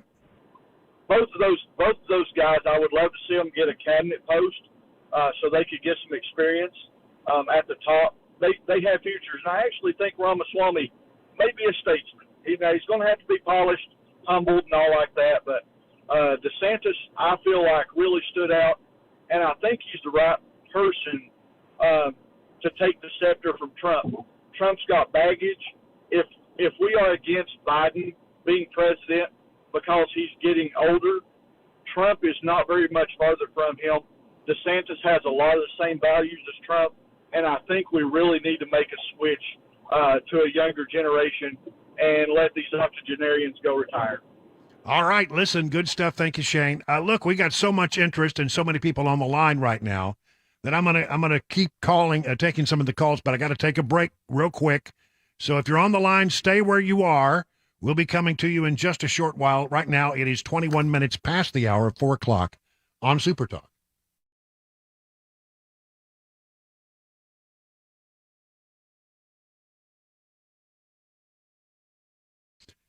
Let me tell you about DT McCall and Sons. They've got 5 convenient locations here in Middle Tennessee. And if you need furniture, if you need appliances, you need just about anything for your home, this is the place to go. I mean, have you ever been to a DT McCall's? If you have not, I'm going to ask you, the next time you need something for your home, just make a trip out to the one that's nearest you. And you're going to find, a lot of stuff. I mean, they have a great selection, and that's important because, when you're buying things like, furniture or appliances, you want a great deal of selection. It helps you make a better choice and a lot of things to look at. I know for Cabana Wife and I, we were looking for a couch, and we had very different ideas going in, but we both very quickly settled on one that we saw almost immediately. And I will tell you, it really. It's really, people talk about it. They think it's great, and I agree. So we found exactly what we were looking for. You're never going to pay extra for a delivery or setup or haul away or the extra cords and hoses that you need to make an appliance work. And they've been around for 100 years. Now, you don't make it more than 100 years without having a reputation for treating people right. So if you were looking for something for your home, you really need to go to DT McCall's. Find out more about all the things they can do for your home by going to their website, dtmccalls.com.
President Biden out west talking about democracy and some money news. That and more 30 minutes after the hour of 4 o'clock here on Super Talk 99.7 WTN. Here's what I want to respond. It was at times a cacophony of sound. By a broken system, and it's not the fault. And I'm not sure that I learned a lot new in watching last night's debate. But maybe you had a different opinion, a different experience in watching, and that's okay. Let's go to Susan in Spring Hill. Susan, you're on with Brian on the drive. Hello, Susan. What did you think about last night's debate? I thought it was embarrassing that they were up there running for president. I didn't even see anybody who should be vice president. So what was the thing that irritated you most? Just how they kept talking over each other and they wouldn't stop when they were asked so that they could move on. And then what stuck out the most was how much Chris Christie looks like an Oompa Loompa. Well, he said that Donald Duck would be, he'd call Donald Trump Donald Duck. I think he looks like Donald Duck a little bit. Just a little bit. Well, he's got that blue coloring to him, so all I could think was Oompa Loompa the whole time. All right. Thank you, Susan. Appreciate it. Mike in Murfreesboro, did you watch the debate last night? What was your thought? What did you see? Hello, Mike. Oh, hey, I apologize. I like Tim Scott. I think if Trump were to go ahead and pick Tim Scott, then that would go ahead and just settle it and keep all the rest of them quiet. There wouldn't be any other debates. Yeah, I don't know that there is going to be another debate until after the conventions, and maybe not even then. I don't think we're going to see a Trump-Biden debate. I just would be really surprised if there is one. So this may be it. This may be the last debate for this whole election cycle. We'll see. Let's go to Ronnie in Murfreesboro. Ronnie, what did you think about what you saw? You're on with Brian on the drive, Ronnie. I think Chris Christie needs to take his pacifier and go on back home. I never seen anyone so bitter because he didn't get the Attorney General's post under Trump. He's one miserable individual, is he? And they were very disrespectful of each other, and they had no respect for the moderators. So they made a circus out of their show, to me. Yeah, I hope I didn't lead people to have the same opinion that I have, but I think everybody I've talked to thus far who actually watched it at some point got fed up and turned the channel. You honestly, if you're not learning something, if you're not hearing, something of merit or something you haven't heard before, nobody had a big breakout moment. That seems very clear. Doug in Hendersonville. Doug, good afternoon. You're on with Brian on the drive. What did you think, Doug? Well, I watched the first one, and it was fair to meddling, you might say. Yeah. But last night became a holler-thon, and I wonder why they don't put everybody in the sound booth, ask everybody one question, and let all of them answer that question rather than arguing between each other. So we know what they stand for rather than what they're trying to talk over with everybody else. Yeah, part of it, I think these guys all went in there thinking, I've got to do something to stand out. And everybody trying to stand out, nobody stood out. They all stood out on top of each other. I think that's part of it. And look, again, some of this falls on the shoulders of the moderators. Now, I don't know the woman from Univision. By the way, Univision is a very left sort of channel. So some of the questions she came up with were very, from a leftist point of view. But I have great respect for Dana Perino. I have, Stuart Varney, I just adore him. I think he's great. But I don't think they really accomplished what moderators should do, which is maintain control and to keep the train on the track. The train derailed many times. One more, Sarah in Nashville. Sarah, you're on with Brian. What did you think, Sarah? I thought it was a clown show. I thought the music, Here Comes the Clowns, was going to start playing. I don't think we need to have, I agree with Huckabee, Governor Huckabee. I don't think we need to have these networks personality ask questions. Did you notice that they never discussed Biden economics? They didn't really get into it. And then they're all fighting. And then Chris Christie, I'm originally from New Jersey. And I was there when he was governor. And yes, he did stand up to the teachers' unions. But that's all he did. So, and then he's there just to go after Donald Trump. And Yep. the rest of it was bizarre. And I do like Ron DeSantis. I thought he did a good job, especially when that woman on the left started bringing in the slave, question, trying to nail him. It was ridiculous. They have to change the whole format or don't have these debates. It was all right. clown. Listen, Sarah, we got to leave it there. But thank you so much, everyone, for participating. I really do appreciate your contribution to the program. It is now 30 minutes past the hour of 4 o'clock.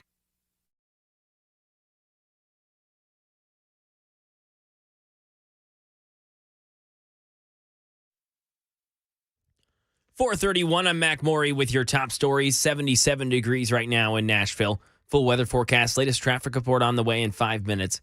President Biden continues his trip out west. He's in Arizona today and will delivered a speech on democracy. Karen Travers. President Biden gave a forceful condemnation of what he called the MAGA threat in this country, saying it's an extreme political ideology led by and loyal to former President Trump, and it's a threat to the, quote, brick and mortar of our democratic institutions and the character of the nation. And this is a dangerous notion. This president is above the law, no limits on power. Trump says the Constitution gave him, quote, the right to do whatever he wants as president, end of quote. I've never heard a president say that in jest. The president said of that movement, quote, thank God they failed, but they haven't given up. Some international news. Police say a suspect is in custody for a Netherlands shooting at an apartment in a hospital. Ines de la Catera. Dutch police saying a lone gunman wearing a bulletproof vest opened fire in an apartment and a hospital in the city of Rotterdam, killing at least 3 people, including a 14-year-old girl and her 39-year-old mother. Doctors and patients were sent fleeing from the building, some having to be wheeled out of the hospital in their beds. The motive for the shooting is still under investigation. And a fatal crash in Tennessee. 28-year-old Nicole Swiltowski has died after a crash on I-40 West. It happened while she was going at a high rate of speed and went off of the interstate. Officials right now working to find out what led to that collision, but have pointed out that speed was likely a factor. And that is the latest news. Traffic and weather on the way. I'm Mac Maury, WTN News.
Let me tell you about Genesis Diamonds. Have you heard about lab-grown diamonds? Here's a word of advice and a bit of warning. Don't buy a lab-grown diamond until you talk to my friends at Genesis Diamonds. Genesis will show you the secrets behind this new product and make sure that you are protected if you decide to buy one. Genesis has non-commissioned experts who will teach you the difference between a natural diamond and a lab-grown diamond so you can make a smart, informed decision. One important fact you'll learn is how some jewelers are grossly overcharging for lab-grown diamonds. There are some insane markups going on, and you need to be aware. For example, at some stores, they are selling 4-carat round lab-grown diamond stud earrings at around $9,000. But at Genesis, you can get them for about half that price. Better quality diamonds, that's at half that price. So bottom line, you need to get informed. You need to get a second opinion. You need to be careful and be an informed consumer. And that's what Genesis promises. They are transparent. They will teach you all you need to make a smart buy, just like they have always done.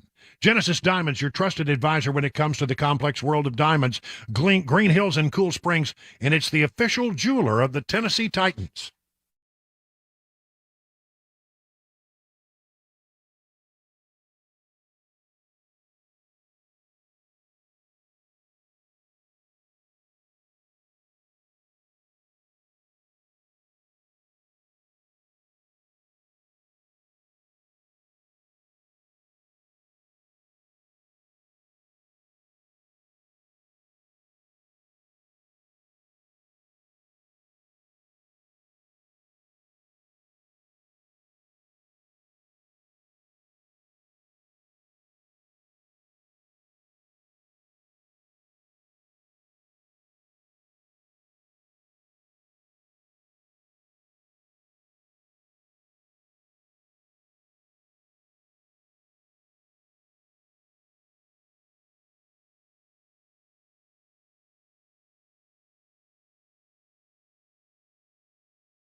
Well, let's not waste a moment more. Let's head down to the swamp. There's a lot of things to talk about. I mean, are we going to have a government shutdown or not? That's the question.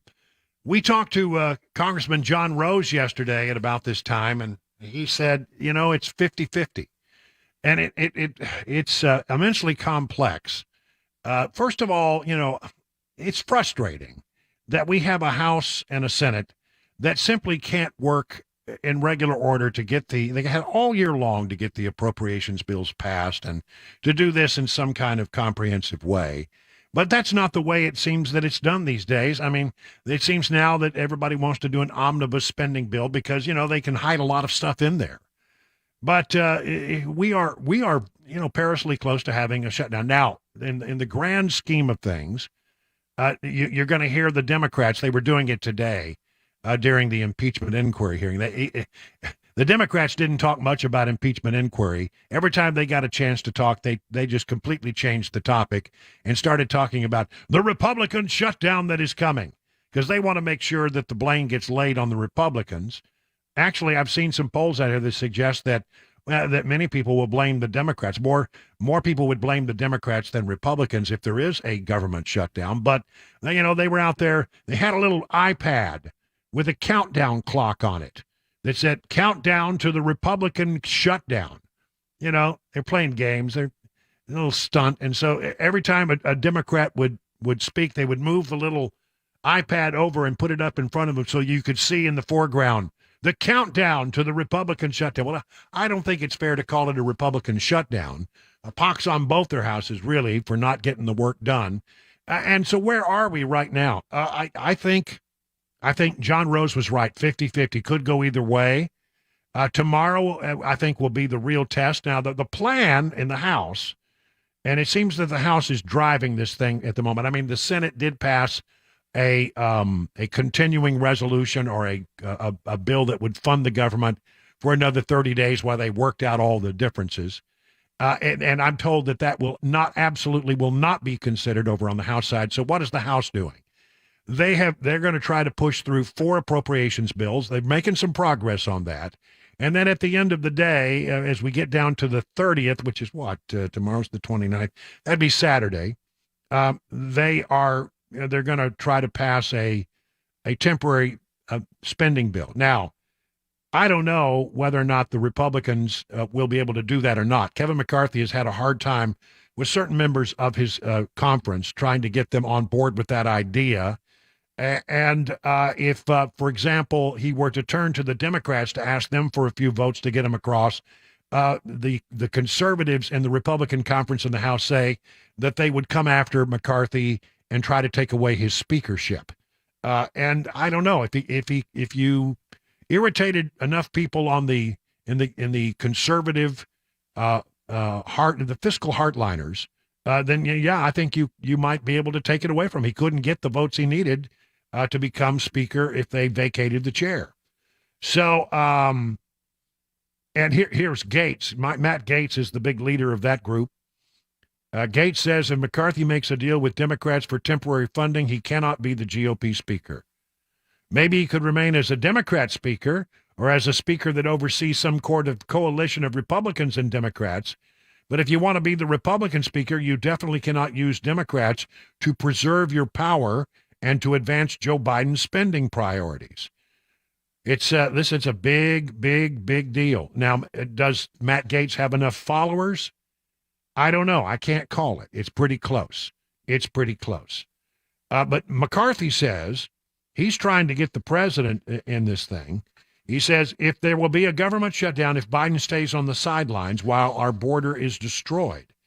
He's trying to pin a continuing resolution or a funding bill on something that would require the administration to get tougher on the border. If President Biden stays on the sidelines while our borders are destroyed day after day, the government will shut down, says the Speaker of the House. Just like we've had strikes in California and Michigan and embassies evacuated around the world, his lack of leadership has catastrophic consequences. The Senate has not done their job. The Senate has not taken up the housework. Otherwise, government will shut down, he says, pointing to the tremendous lack of leadership from Democrats. We just like having strikes in Michigan. We're just like having strikes in Michigan, just like we had a 5-month strike in California, just like we have embassies that are having to be evacuated in the world. That's a lack of leadership. So he's asking the president to show some leadership. This is your policy. This wasn't a policy that was passed through the House and Senate that opened up the border. It was simply your decision, McCarthy said of Biden, noting that he could do something to change it. Well, he absolutely could do something to change it. Again, Gates says if McCarthy makes a deal with Democrats, he cannot be Speaker. And so that's something to watch. Senate Republicans demand major immigration reform and anti-shutdown bill. Senate Republicans say they want to add language to the government funding stopgap that would stop the Biden administration's policy of releasing migrants after they've been detained across the U.S.-Mexican border. But the idea is already running into Democrat opposition. A group of Senate Republicans are rallying behind Speaker Kevin McCarthy's demand about that. They're saying he's right about that. Here's John Cornyn. I'd like to be as close as H.R. 2 as we possibly can get. The House bill, the Secure Border Act, would require the Department of Homeland Security to resume border wall construction, increase the number of Border Patrol agents, and tighten asylum standards.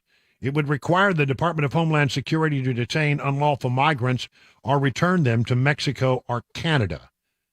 Cornyn says, basically, I think it boils down to ending catch and release. This happens because there's no reasonable detention of people while the asylum claims are being considered. Judiciary Committee Chairman Dick Durbin, my arch nemesis, a leading Democrat voice on immigration reform, immediately dismissed Cornyn's requested changes to the continuing resolution as unrealistic. I don't know. I think there might be a few Democrats out there who have blue cities that are being overwhelmed by the immigration crisis on the border that might be willing to join Republicans on this. So I would say watch that very closely. The bottom line is it's all up in the air, and we're not going to know until the last minute. But I would say over the years, I've seen these things come and I've seen them go. Sometimes we shut down the government, and it usually stays shut down for a short period of time while, everybody works through whatever they need to work through. And the longer it goes, the more pressure there is to find some kind of solution. I don't mind a government shutdown if it means we get something out of it, like maybe more secure border or more reasonable spending proposal that, cuts a little money. At least for a short term, get something out of it if you're going to have a shutdown. I don't mind a shutdown, but I also would tell you that my experience is many times these things get resolved at the last minute.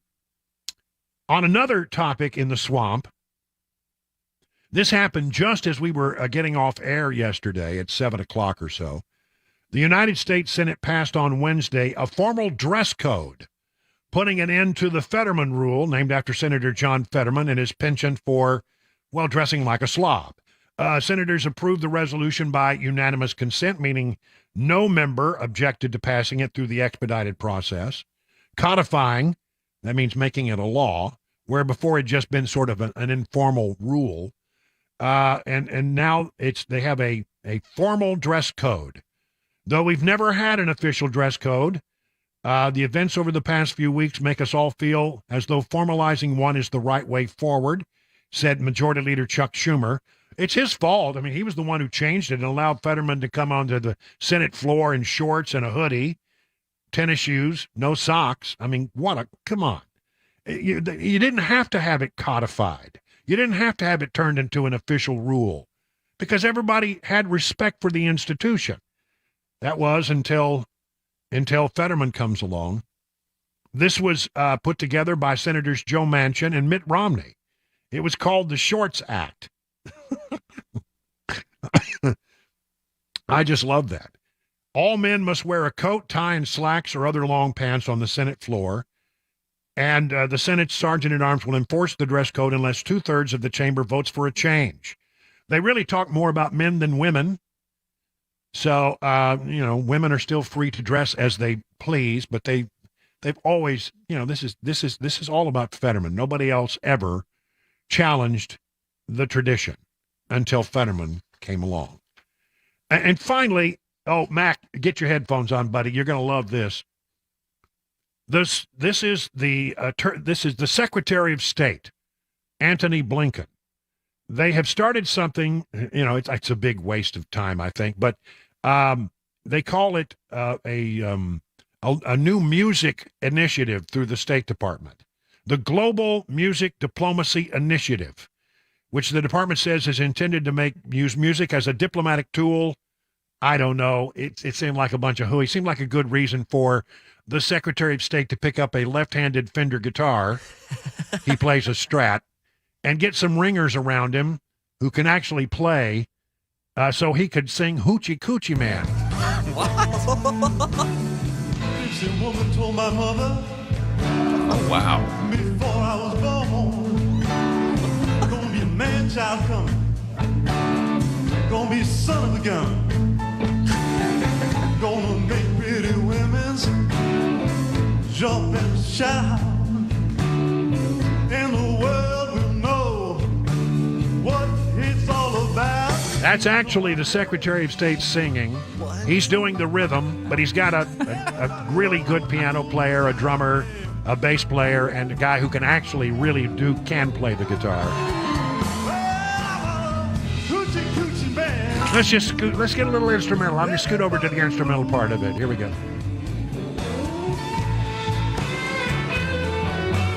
So they were jamming at the State Department, but I mean, I as much as I love, a good dose of the blues on a Thursday afternoon, I mean, I can't help but think that in Washington they're playing music and they're fiddling while the nation is burning. I mean, we got disaster on the border, an economy that's in the toilet. I don't know. It seems like to me maybe it's just not appropriate given where we are as a nation. The seventh day. I gotta say, if they're gonna do this, at least they chose some decent music. Yeah, I agree. Yeah. He was born for good luck. He's actually not half bad. Yeah, He sings okay. He's not much of a guitar player, and I got to tell you, he's very awkward looking on the stage. Yeah. Oh, no presence. He doesn't have much stage presence. Gotcha. Yeah. Anyway, on that note. It is 50 minutes past the hour of 4 o'clock on Super Talk 99.7 WTN.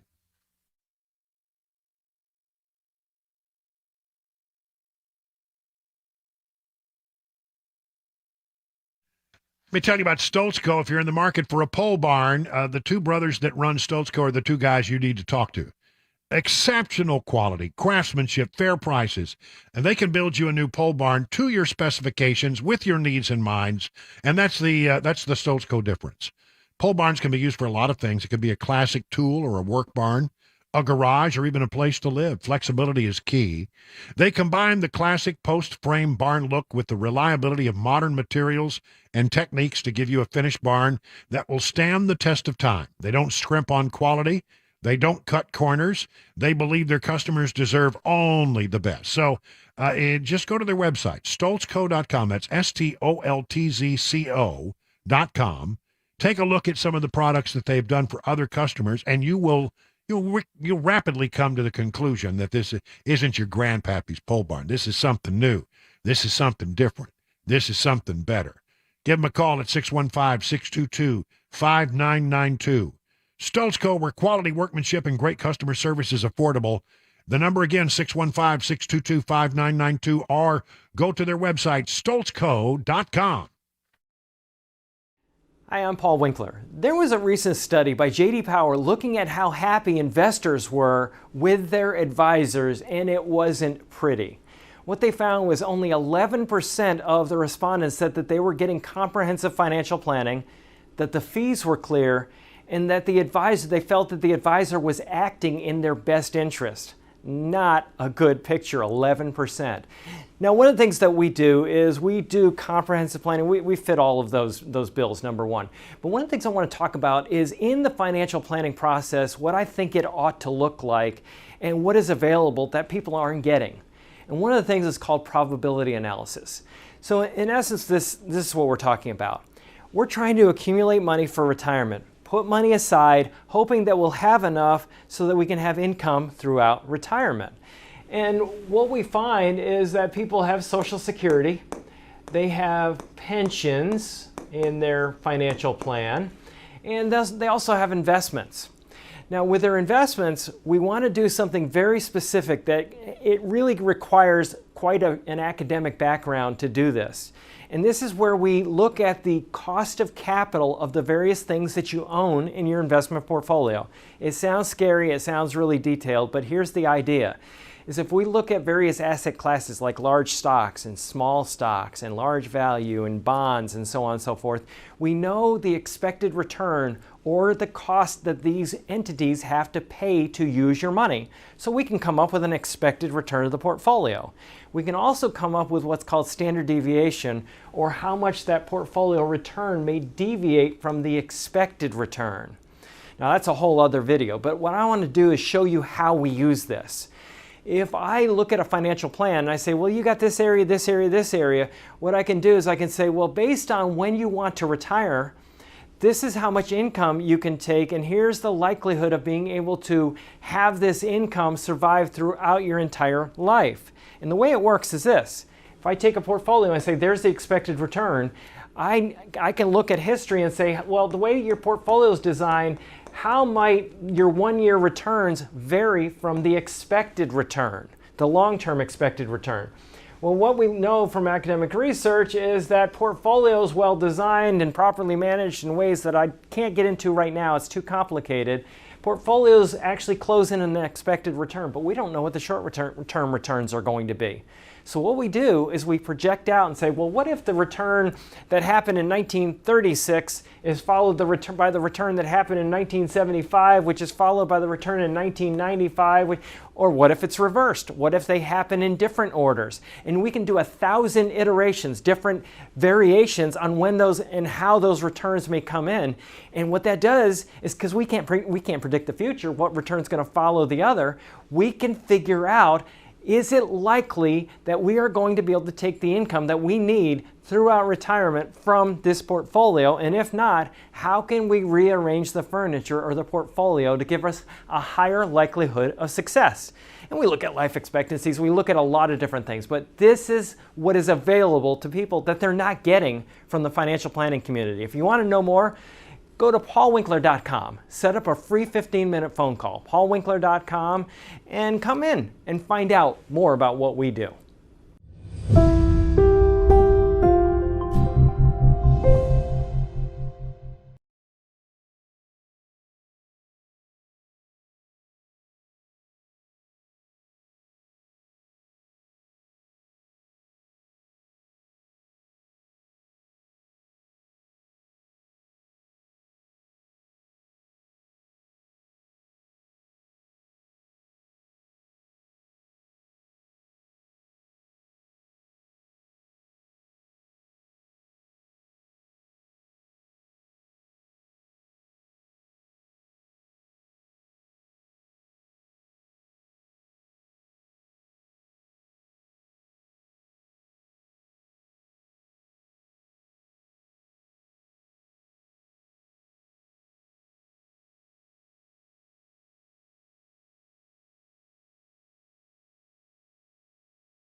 A government shutdown still looming, a murder investigation in Tennessee, a new mental health court in the volunteer state, plus some money news taking a trip down Wall Street. That and more coming up. 5 o'clock right here. Super Talk 99.7 WTN.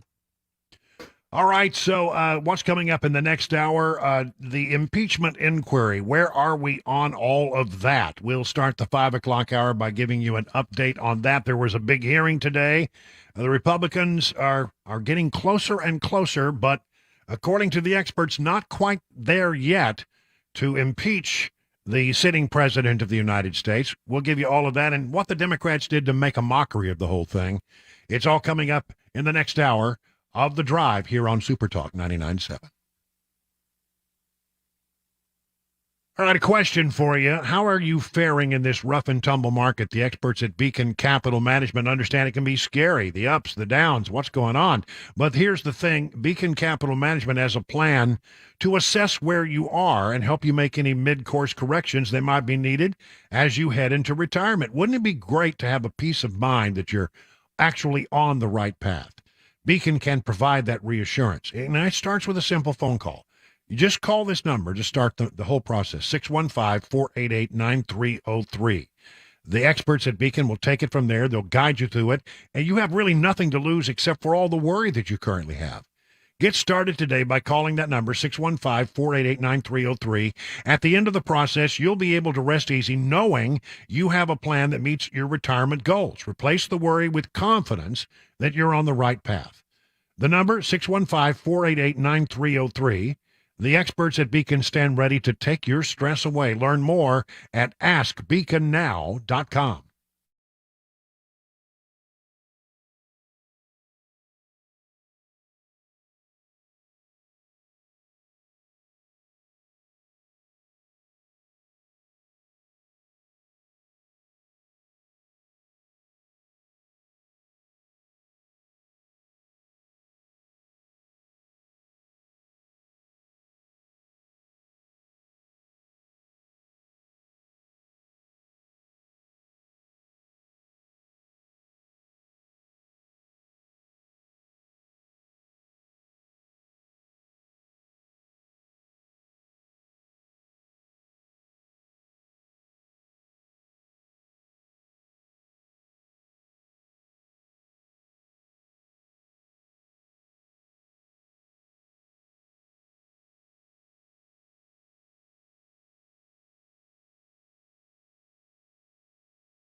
Five o'clock, I'm Mac Maury with your top stories. Right now, 75 degrees, a partly sunny day in Nashville after some seriously heavy showers hit a lot of portions of Middle Tennessee. Looks like that has subsided for today. Complete weather forecast, latest traffic report upcoming in 5 minutes.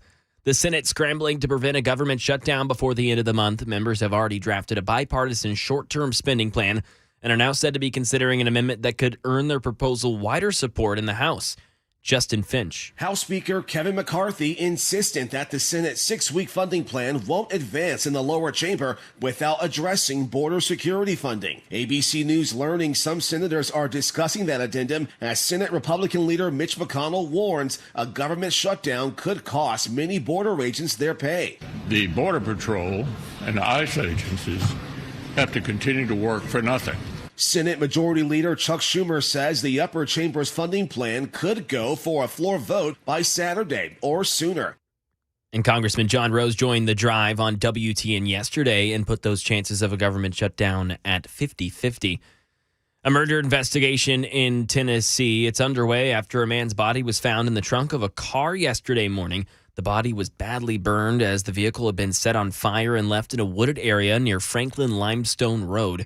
Investigators say it was still smoldering but was totally burned. His body was sent to the medical examiner's office, and a reward of $5,000 is being offered by the Crime Stoppers to anyone who can provide any helpful information. Governor Lee and other state leaders celebrating the opening of a mental health court in Montgomery County. It brings the total number of these specialized courts to 17. There were 3 prior to 2022.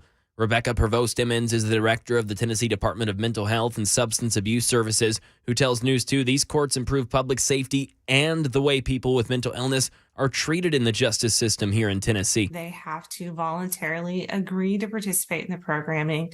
And then once they do, a special individualized treatment plan is developed for them as they progress through the program. And in 2022, the Tennessee legislature adopted a budget with funding for mental health courts for the first time in state history.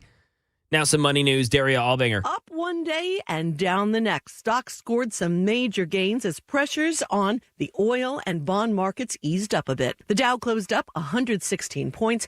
The Nasdaq rose 108 and the S&P added 25 for the day. A drop in oil prices took some heat off the stock market a day after it reached its highest price of the year. Treasury yields also relaxed after rising earlier in the session to give stocks more of a breather, especially big tech. The number of people who filed for unemployment benefits rose just 2,000 last week. That's fewer than expected. Got one of those Netflix DVD by mail red envelopes? Hold on to it. It could be a collector's item. The service is shutting down after Netflix's 5 remaining distribution centers mail out their final discs on Friday to fewer than 1 million remaining subscribers. Netflix is going to focus on its video streaming service.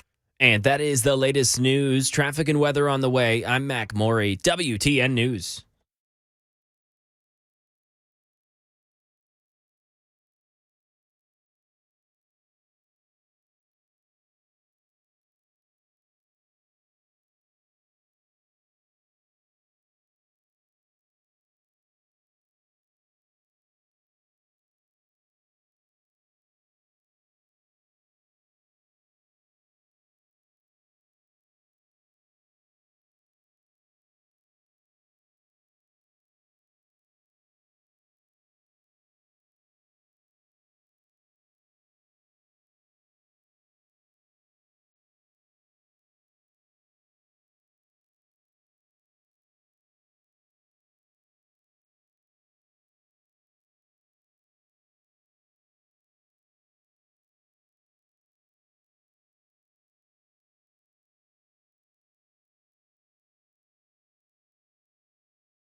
Well, good afternoon, everybody. 7 minutes past the hour of 5 o'clock. Hour number 3 now kicking off here on The Drive, where we bring you news and information you can use. We will hopefully drive you home safely, and then at the same time, you know, the extra added benefit is we will drive the liberals a little crazy.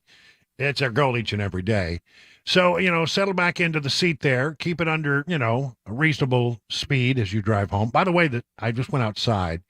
And took a little walk around during the commercial break. And the sky is blue here. Really? Sunshine. Yeah, we got sunshine, lollipops, and rainbows. You know, I do see peaks of sunshine. I can't see it because it's too far over on the side. I'm being blocked, but I do see peaks of sunshine down here. Yeah, so I think we might be good for the supermoon tonight. You know, we were worried that the clouds would keep us from seeing the last supermoon of the year. I was very distraught about this. Yeah, I know. Yeah, but Kept me up again, don't at me. I know that the peak moment comes at 4:58 in the morning tomorrow morning. But I mean, who's going to be up? Not me. Yeah, no. I mean, not since I started working on afternoons. I don't get up that early. No. So I mean, yeah, sure, you can get up at 4:58 and see the peak moment of the supermoon. But really, about 7 o'clock, every night when I've been getting off, I've been, it's been getting closer. I mean, last night it was almost full, and it was beautiful. But tonight, as it comes up over the horizon, it will be the last supermoon we'll have for a while, number 4 of the year. It's called the full corn moon or the harvest moon. I like the full corn moon. I like that. It's not your average moon. It's a super moon. Super corn moon. Because that means that we decided was the apogee, the perigee. It's in its perigee right now. It's an elliptical orbit, and it's closer to Earth than it would be normally, so it will look larger than it normally does. And therefore, that's why they call it, I know you've heard this before, a super moon.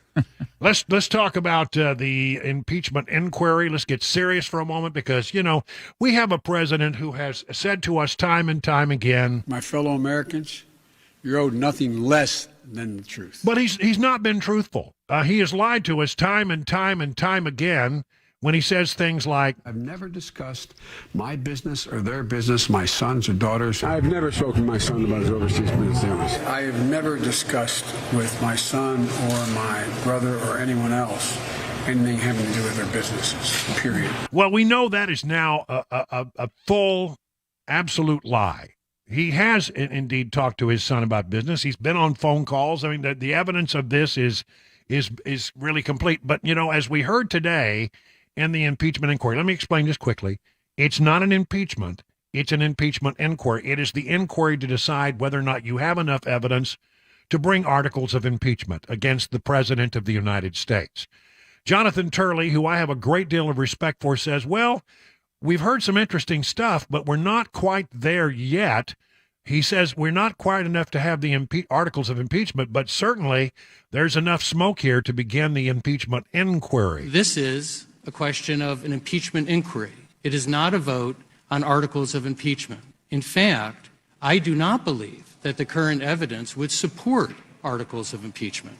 That is something that an inquiry has to establish. But I also do believe that the House has passed the threshold for an impeachment inquiry into the conduct of President Biden. While it may not sit well with many, President Biden and other presidents can be dishonest, can even lie to the American people, and that would not constitute an impeachable offense. Indeed, most presidents have lied to the American people. Well, come on, man. No, it's true. He has lied to us about this. Every time he said, well, we didn't get any money from China. My kid didn't get any money from China. I didn't know anything about this. I never talked to them. He did. He talked to them all the time about their business dealings. Now, is that enough to get him impeached? No, apparently not, because you can lie. You can lie if you're president of the United States, and it's not an impeachable offense. All right. So how did this hearing go today? Here are the opening comments from Jim Jordan, who I thought was really strong. And this is a tale as old as time. Politician takes action that makes money for his family, and then he tries to conceal it. Never forget 4 fundamental facts. Hunter Biden gets put on the board of Burisma. Gets paid a lot of money. Hunter Biden's not qualified, fact number 2, to sit on the board. Not my words, his words. He said he got on the board because of the brand, because of the name. Fact number 3, the executives at Burisma asked Hunter Biden to weigh in and help them with the pressure they are under from the prosecutor in Ukraine. Fact number 4, Joe Biden goes to Ukraine on December 9th, 2015, gives the speech attacking the prosecutor that starts the process of getting that guy fired.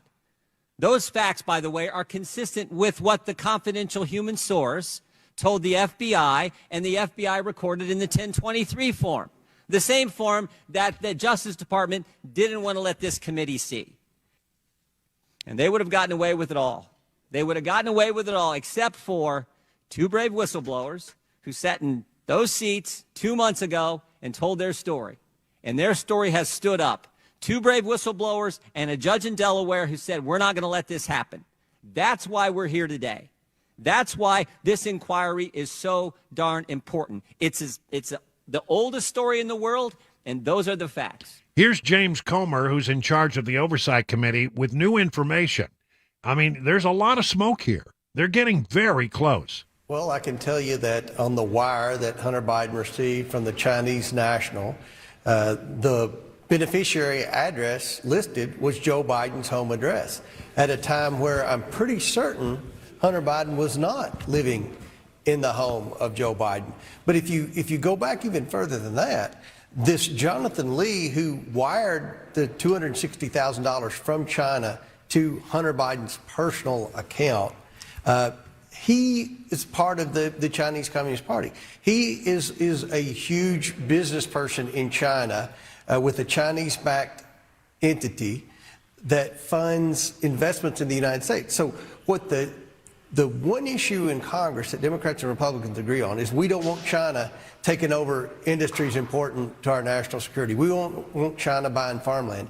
This is the guy that does that. Jonathan Lee is the person who represents China. And if you research it, Joe Biden met with Jonathan Lee. He wrote a letter of recommendation for his child to get into college in the United States. There's a relationship that was developed between Joe Biden and Jonathan Lee when he was vice president, and now we have evidence that Jonathan Lee, who Joe Biden said his son never took any money from, said his son never took any money from China. Hunter Biden's lawyer said that Hunter never received any money from this guy. We have evidence that he received over $250,000, and the address listed on the wire was Joe Biden's personal residence. And it happened while Joe Biden was a candidate for president. He was already running for president of the United States.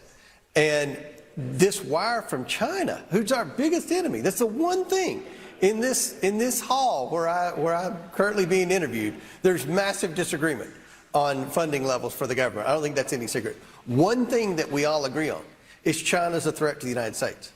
And here we have more evidence of the Biden family receiving millions and millions of dollars from our adversarial country for who knows what.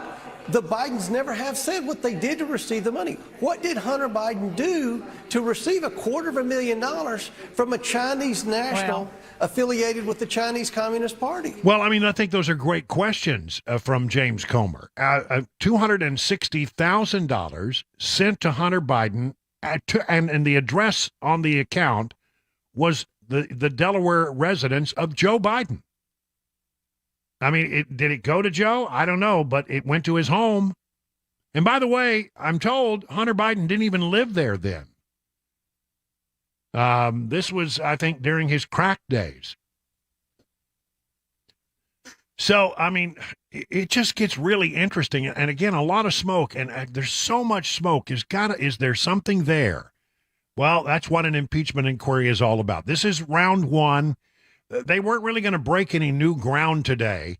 The idea was we're going to just sort of bring people up to speed on where you are. That's the thing that I have to say. When you're doing something like this and you've got a drip, drip, drip kind of quality to it, it's incremental. Things are happening, one little thing here, the next day a little thing, but it's hard to keep up with all the drips. So it's important now and then to go back and pull back a little bit from the 30,000 foot view, look at all of the evidence and sort of recap it. And that's what this hearing today was all about, recapping. And when you listen to the different drips, sooner or later you realize you got a bucket of water there. I mean, there's something there. And have they put it together? As Jonathan Turley said, I agree. Not yet, but boy, there is a lot of reason to continue the investigation based on what we do know so far. Remember, these guys are digging hard, but you got the entire Justice Department, the entire deep state working hard to make sure that this committee doesn't get that piece of information that would be so telling. Look, it's worth following. I think they're going to get there, but I don't think they're there just yet.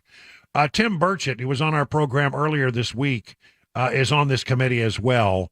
And here's what he had to say. He's from the Tennessee's 2nd congressional district. Who's paying taxes on the $250,000 that China sent to President Biden's Delaware address? I'll tell you who. It's the hardworking Americans that got to get up every morning, that don't come into work at 10 o'clock and take 2 hours for lunch and then walk out of here in their Brooks Brothers suit with their jacket thrown over their dadgum shoulder, claiming that they worked hard, because they know they didn't work hard. The people back home are working hard, and they're paying their dadgum taxes. Yet the Biden family doesn't have to. This past July, 2 high-level IRS agents, Gary Shapley and Joseph Ziegler, testified before our committee.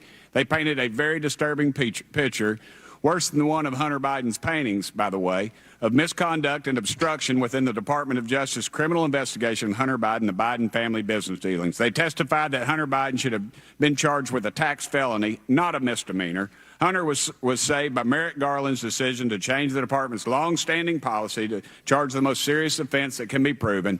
This paved the path for Hunter Biden to attempt to plead guilty for 2 tax-related misdemeanors rather than any of the 6 felonies recommended by the department's tax division. I've literally seen people in Tennessee be charged with more for traffic violations. Moreover, Mr. Garland's decision does not align with Chapter 10 of the Criminal Tax Manual, which prohibits prosecutors from allowing a defendant to plead to a misdemeanor when elements of a felony can be proven. David Weiss should have followed department policy and charged Hunter Biden with tax felonies. The Department of Justice should have ensured Hunter paid his back taxes just like any other person in this position. Hardworking Tennesseans shouldn't have to subsidize the Biden family's crime spree. I'd like to know that any of them paid any of their dadgum taxes. Well, that's a great question. The Biden family and its associates, we now know, have received more than, are you ready for this number? $24 million. $24 million from foreign business dealings, according to the new information out today from the House Oversight Committee. We're talking about Ukraine, Russia, Kazakhstan, Romania, and China. $24 million to the family of Joe Biden. What were they selling? What were they selling? What did these people get in return? They got access to Joe Biden. They got a hearing before the Obama administration. They had friends in high places, and they paid for that access. I think that's official misconduct on my mind anyway. By the way, there's another text that was released today. You'll love this. Hunter Biden whines. His money's all gone at one point, December 2018. All of his money coming in, he's blowing through it on hookers and crack cocaine and who knows what else. And he says, I don't have any money. He seeks his dad's help and because he can't pay his alimony. I can work when I'm in New York City all day long for the next 3 months, but I can't pay alimony without dad or tuitions for food and gas. Well, where's dad getting the money? I mean, that's the question. 20 minutes now past the hour of 5 o'clock. Coming up next, Mac Morey's wide world of sports. It's 21 past the hour.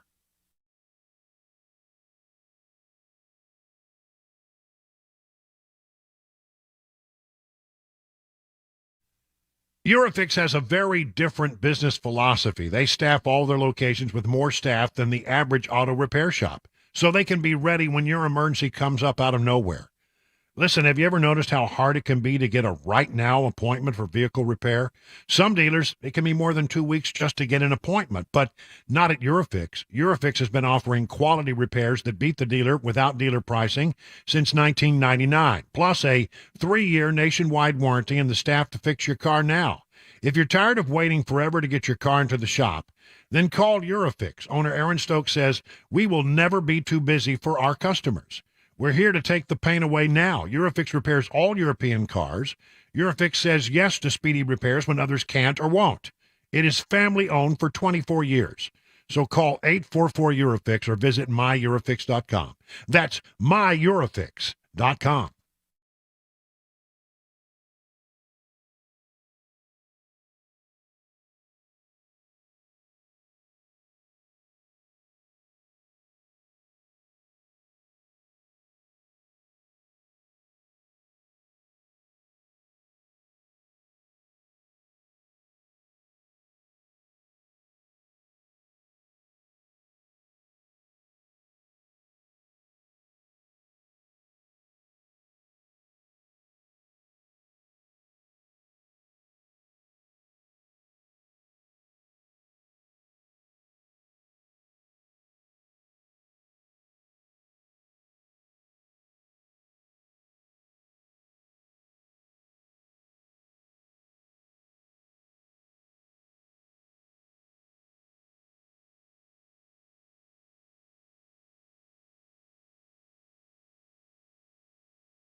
The government shutdown looming. New Jersey Senate Democrat Bob Menendez is his next steps.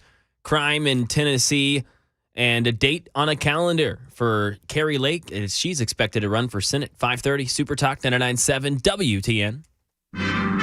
Time for Mac Maury's Wide World of Sports.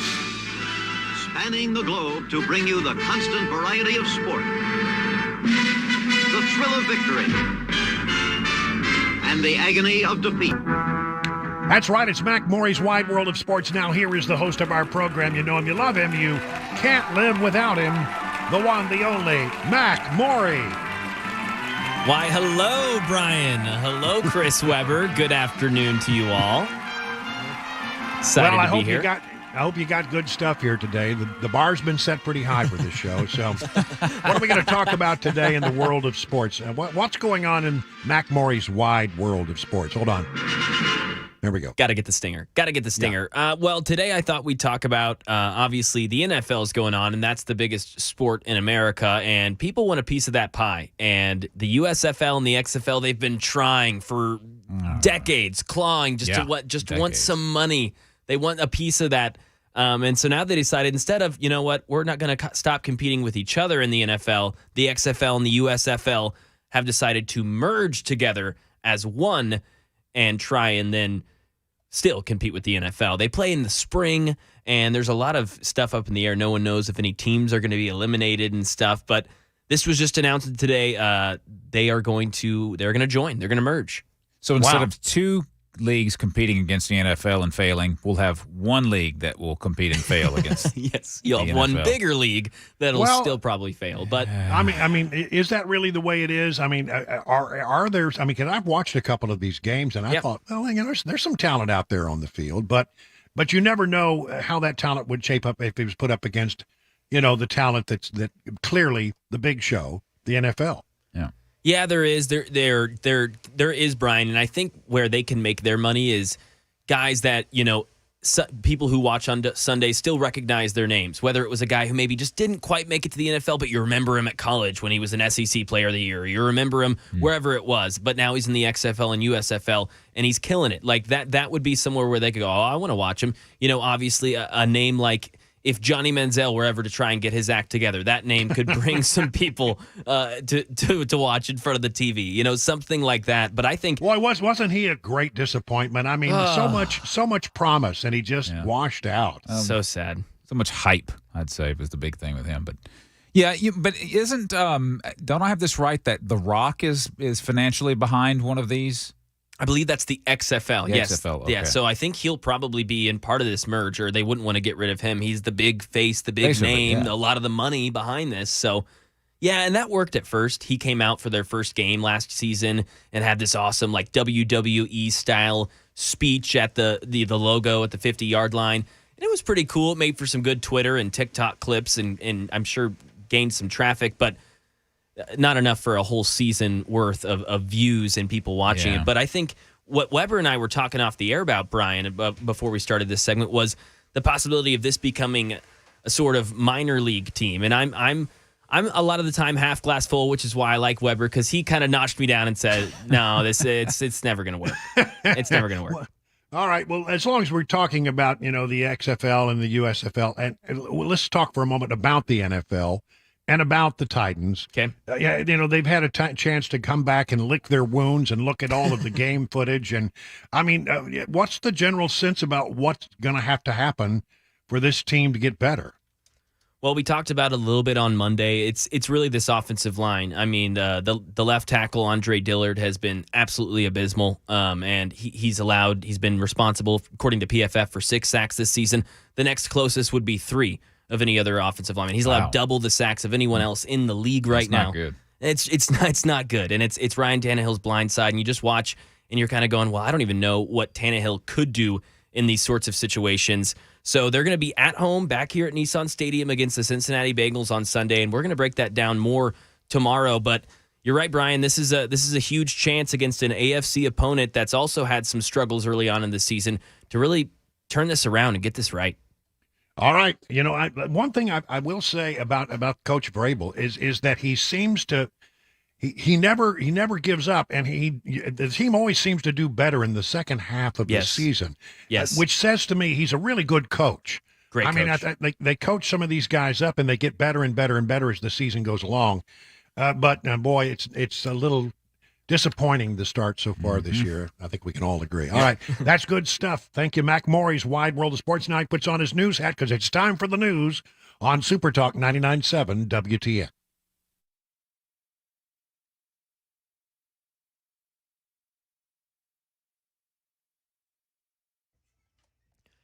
It's 30 minutes past the hour of 5 o'clock. I'm Mac Morey with your top story. 74 degrees, and that sun now poked out after what was a long day of some treacherous rain around Middle Tennessee. The storms didn't really formulate in this portion of the mid-state, and those all should be subsided for the rest of the day. Those storms have moved east. Complete weather forecast, latest traffic report. It's upcoming in 5 minutes.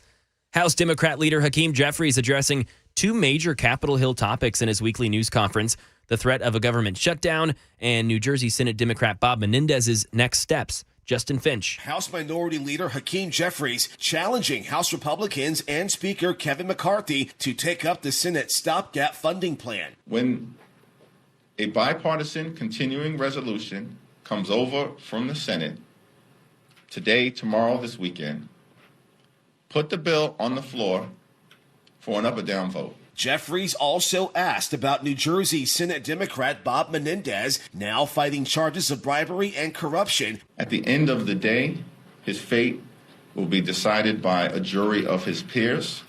And Menendez has insisted that he will be exonerated. Crime in Tennessee. Metro Police trying to identify a man who they believe to have been involved with at least two burglaries this month.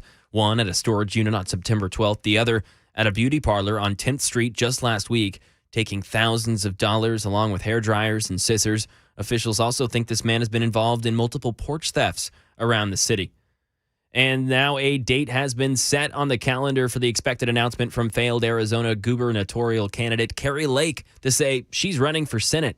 Alex Stone has details. Kari Lake's campaign says she'll make an announcement about her future at a rally on October 10th. She's widely expected to announce she's running for the U.S. Senate, but her announcement of the announcement had a bit of a hiccup. The email blast to reporters had the wrong subject line that instead read Kari Lake's statement on Joe Biden visiting Arizona. Then 13 minutes later, her campaign resent the announcement with the correct subject line. Her campaign says it's time for Arizona to have a true conservative fighter in the Senate. Lake lost her campaign for governor and her court challenges that followed. And that is the latest news. Traffic and weather on the way. I'm Mac Morey, WTN News.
King and Associates Insurance in Brentwood has been around for more than 25 years as an independent agency. And that's a good thing. You say independent agency, what is that? Well, they can actually shop around and look at all kinds of different policies. And this is the thing that's good for you because they don't have to take a square peg and try to shove it into a round hole. Well, we got something that's, pretty good for you. No, they can shop around till they find the policy that fits your exact needs. And they can get rid of the others and they can pick and choose. And I think that's a real, sort of a positive thing when you're dealing with an independent agency. The other part of it is you get real personal service. If you call this number, 615-329-8121, you're not going to get a call center.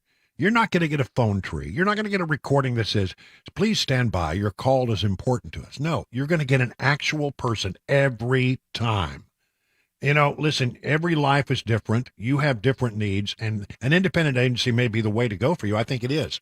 Multi-policy discounts could save you a ton of money, 20, 25, 30, 35%. So get your royal review with King & Associates Insurance. Just log on to tkinginsurance.com. That's tkinginsurance.com. King Insurance and Associates. You get royal treatment and really good rates.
.538 on Super Talk 99.7.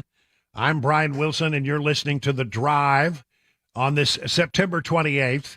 The evening looks like it's going to be beautiful, open skies. I think we're going to have, the ability to see tonight's supermoon.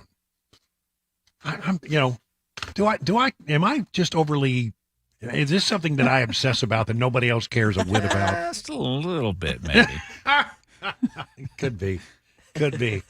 All right. Well, anyway, just hang around. 7 o'clock every night when I've gotten off this week, I've been, the moon has been coming up just as I get off the air. And in my long commute home, past the Grogu's garden and into the pool and up to the house. All 30 steps. All 30 steps. I've noticed that the moon looks, it really almost last night was almost full. It's really pretty.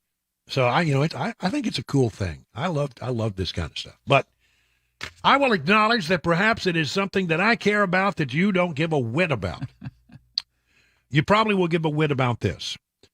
Tennessee Planned Parenthood is now scheduled to get millions and millions of dollars in federal funding. And the money was originally scheduled to go to poor families in the state of Tennessee. What's this all about? The federal government withheld critical funding from Tennessee families, according to the governor, Governor Bill Lee, so they could funnel taxpayer dollars to a radical political organization. That's Planned Parenthood. In the spring, Tennessee lost out in funding from the Title IX program, meant to go to people who earn low income for family planning services. According to a letter from the Department of Health and Human Services, Tennessee was not in compliance with program requirements because of the state's decision not to inform pregnant clients that abortion is a possible option. Do they not know? It's not possible probably here in Tennessee, but, abortion has not been outlawed. I don't think it's the right course of action, of course, but, if we're being denied the money because of a decision not to inform pregnant people that they have another option, I don't know. That seems pretty weak to me. In response, Lee proposed adding $75 million in recurring funding and asked for $1.8 million in one-time funding to the state budget to support the programs that were previously supported by Title IX. That's right. The federal government decided to cut those funds off to Tennessee, and what that did was it left women and children at risk that we wanted to serve. Lee told reporters earlier this week on Tuesday. Now, additional funds will be coming to the state through Planned Parenthood. According to the organization, the Virginia League for Planned Parenthood received funding from the government through Title IX that will go to patients in Tennessee through a partnership with Planned Parenthood of Tennessee and Northern Mississippi. This I don't like. Here's another story with it. Governor Lee responds to reportedly losing reproductive health care funding to Planned Parenthood. Some things should simply rise above politics, especially resources that Tennessee mothers, children, and families have counted on for decades. So, again, this is from WSMV. That last story was from WKRN. The federal government withheld critical funding from Tennessee families. Lee responded to an article from the Memphis Commercial Appeal, which reported on the state losing the funding to Planned Parenthood. This is wrong on so many different levels, and the federal government should correct their mistake. In the meantime, Tennessee will continue to fill the void and ensure families across our state receive the resources they need. Tennessee Senate Democrats responded to the governor's post, mocking his quote, saying that some things should just rise above politics. I think this is so petty. In Tennessee, we're having a discussion right now about whether or not we want to count on federal money. When federal money comes our way, there are always strings attached to it.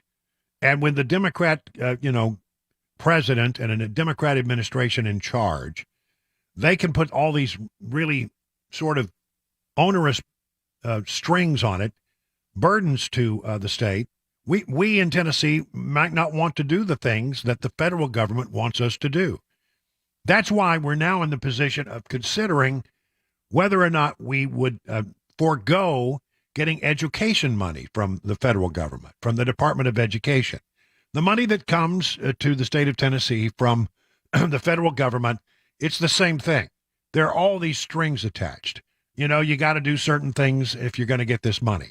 Be ashamed if you didn't do those things and you didn't get your money. So, you're forced to do certain things in the world of education and now in the world of helping poor people, that because the federal government puts strings on it, and then the state of Tennessee, the people who live in Tennessee, the large majority of people who live in Tennessee do not want.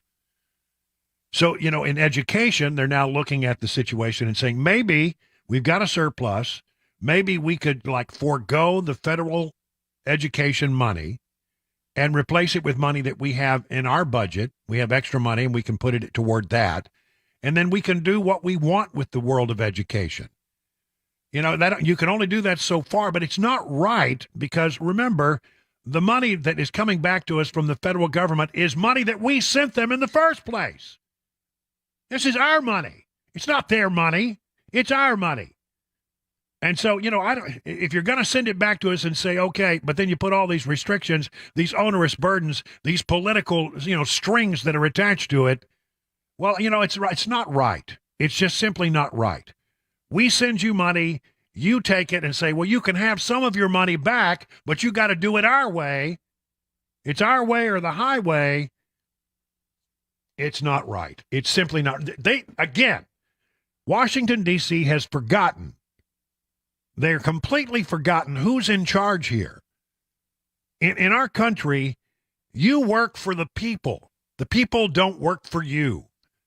We send you that money, and you redistribute it the way you want to, and that's just, I mean, that's egregious. I hate it. I hate it, by the way, whether it's Democrat or Republican. We would rather not send you the money and do it our way, but that's not an option, is it? No, we can't. None of us out here can fight the Big Brother. If we tried to say, well, I don't like the way you're putting strings on the money that I'm sending you that comes back to the state of Tennessee, that's not going to fly. You think you're going to be in trouble with the IRS, just try making that argument. It won't work. I don't like this. I think it's just egregious. The federal government has been trying to provide affordable health coverage to 300,000 working people for more than a decade, says the Tennessee Senate Democrats.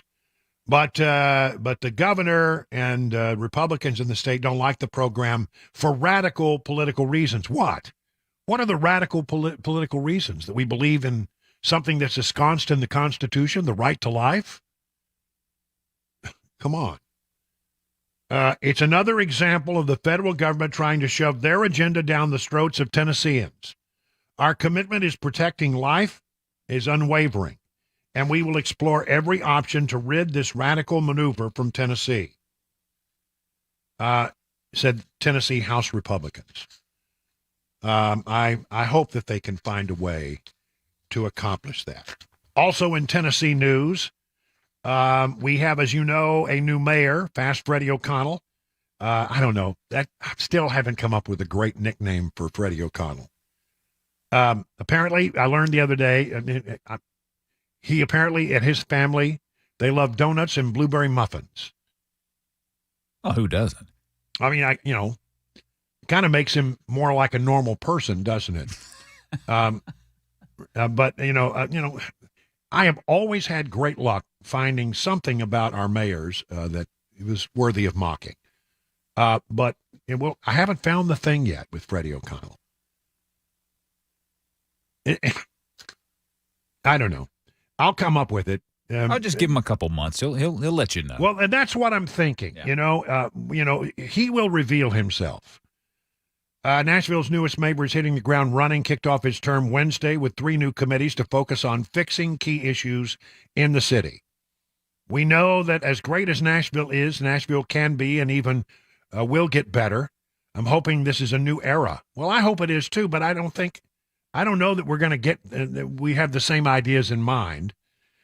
On Wednesday, in what O'Connell is calling a transition team, this according to WKRN, people across the city met with one goal in mind, focused on how Nashville will look over the next year. It also means the way we continue to grow, that Metro is in fact not an obstacle to delivering affordable housing, not an obstacle to getting the East Bank developed, not an obstacle to coordinated efforts to build better transit service, and safe infrastructure around the town. You know what? Mayor O'Connell, you ought to have a conversation with the mayor of Dallas. Now, he was a Democrat for a lot of years and recently announced that he's going to be a Republican. But you know why he is so popular, wildly popular in Dallas, is that he did what I have recommended that you do, which is focus on the number one job of being mayor. The number one job. What is it? It's not any of these things that we've been talking about. These could be important things, don't get me wrong, but it's not the most important thing. Delivering affordable housing, I think, worthy go. An obstacle to get to getting the East Bank developed. Okay, we all want that to be nice. I mean, but it's not the most important thing. A better transit system. Well, look, I don't know about you, but if the idea is more buses or electric buses, I'm not sure that's the answer. Because I look at most of these buses, and every time I see one go by, it seems like there's 2 people in them. I mean, I saw one downtown, where you think there'd be a lot of people who might take a bus. It was a big old honking double bus. 2 people were riding that bus. Is that the right answer for our transit issues? I don't think so. What you need to do is focus on the number one most important thing. Public safety. Make the town safer. Support the police officers on the front line. Get into a meeting with your lunk-headed district attorney and make sure that he's starting to prosecute people instead of just cutting deals, and never really prosecuting, and keeping the bad element off the street. In Dallas, they focused on that hard for a year, and the town is remarkably safer. The numbers look great. Violent crime has gone down because you know why? They're enforcing the law. And I know, it's the DA's job, not yours, but I mean, honestly, you can support the police department. You can support the fire department. Public safety, mayor, is job number one. The rest of these things are gravy. Get the first thing right, and then let's move on, Mayor O'Connell. Honestly, it's not too much to ask. Make Nashville cleaner and safer, and you will be wildly popular. It's 50 minutes now past the hour.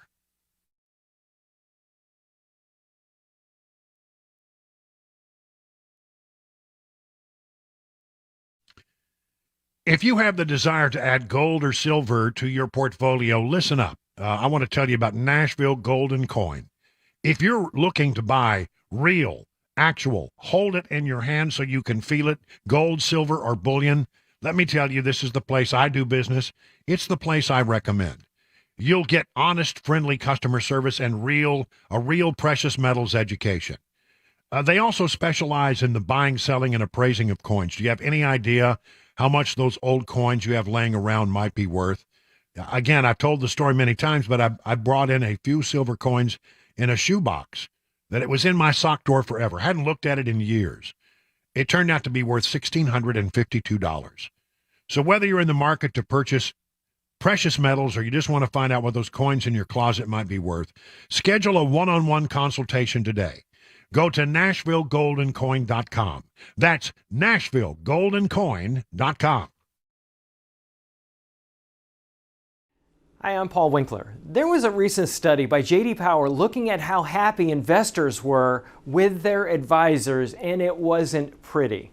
What they found was only 11% of the respondents said that they were getting comprehensive financial planning, that the fees were clear, and that they felt that the advisor was acting in their best interest. Not a good picture, 11%. Now, one of the things that we do is we do comprehensive planning. We fit all of those bills, number one. But one of the things I want to talk about is in the financial planning process, what I think it ought to look like and what is available that people aren't getting. And one of the things is called probability analysis. So in essence, this is what we're talking about. We're trying to accumulate money for retirement. Put money aside, hoping that we'll have enough so that we can have income throughout retirement. And what we find is that people have Social Security, they have pensions in their financial plan, and they also have investments. Now, with their investments, we want to do something very specific that it really requires quite an academic background to do this. And this is where we look at the cost of capital of the various things that you own in your investment portfolio. It sounds scary, it sounds really detailed, but here's the idea. Is if we look at various asset classes like large stocks and small stocks and large value and bonds and so on and so forth, we know the expected return or the cost that these entities have to pay to use your money. So we can come up with an expected return of the portfolio. We can also come up with what's called standard deviation, or how much that portfolio return may deviate from the expected return. Now that's a whole other video, but what I want to do is show you how we use this. If I look at a financial plan and I say, well, you got this area, this area, this area, what I can do is I can say, well, based on when you want to retire, this is how much income you can take, and here's the likelihood of being able to have this income survive throughout your entire life. And the way it works is this. If I take a portfolio and say, there's the expected return, I can look at history and say, well, the way your portfolio is designed, how might your one-year returns vary from the expected return, the long-term expected return? Well, what we know from academic research is that portfolios well designed and properly managed in ways that I can't get into right now, it's too complicated, portfolios actually close in an expected return, but we don't know what the short-term returns are going to be. So what we do is we project out and say, well, what if the return that happened in 1936 is followed by the return that happened in 1975, which is followed by the return in 1995, or what if it's reversed? What if they happen in different orders? And we can do 1,000 iterations, different variations on when those and how those returns may come in. And what that does is, because we can't predict the future, what return is going to follow the other, we can figure out, is it likely that we are going to be able to take the income that we need throughout retirement from this portfolio? And if not, how can we rearrange the furniture or the portfolio to give us a higher likelihood of success? And we look at life expectancies, we look at a lot of different things, but this is what is available to people that they're not getting from the financial planning community. If you want to know more, go to paulwinkler.com, set up a free 15-minute phone call, paulwinkler.com, and come in and find out more about what we do.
Let me tell you about the Wellness Institute of Nashville.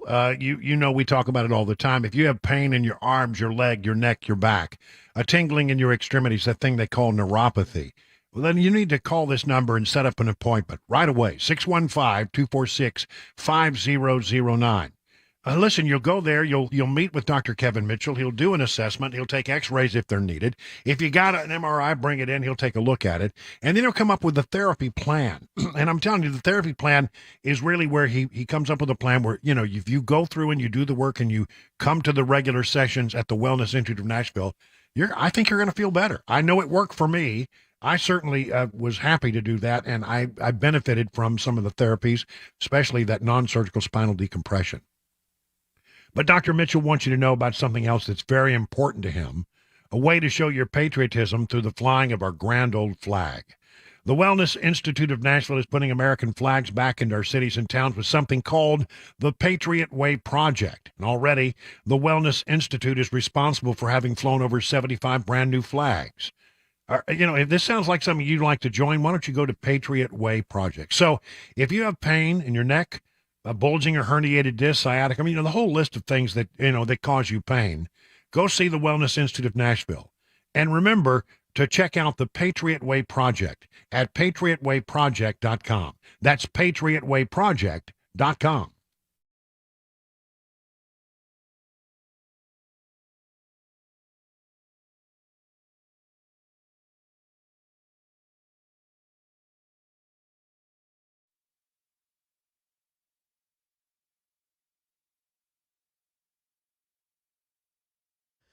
Six o'clock, I'm Mac Morey with your top story. 74 degrees, and those skies have now cleared up from earlier today when it was dreary and rainy. Weather forecast, latest traffic report, 5 minutes. House Republicans today launching an impeachment inquiry hearing against President Biden. Among the allegations, that president personally profited from his family's foreign business dealings. Here's Catherine Falders. Republicans haven't presented any new evidence, any direct link between any of these business dealings and President Biden. That is something, obviously, that we have heard most about from Democrats on this committee that have called this all political. But it was striking to see two of Republicans' witnesses here today essentially say that they didn't believe that the evidence that they've seen so far would merit any articles of impeachment. An active investigation in Tennessee, a murder investigation now underway after a man's body was found in the trunk of a car yesterday morning. That body was badly burned. The vehicle had been set on fire and left in a wooded area near Franklin Limestone Road. Investigators say that it was still smoldering but was totally burned. His body was sent to the medical examiner's office, and a $5,000 reward is being offered to anyone who has any information. Governor Lee and other state leaders celebrating the opening of a mental health court in Montgomery County. It brings the total number of these specialized courts to 17. There were just 3 prior to 2022.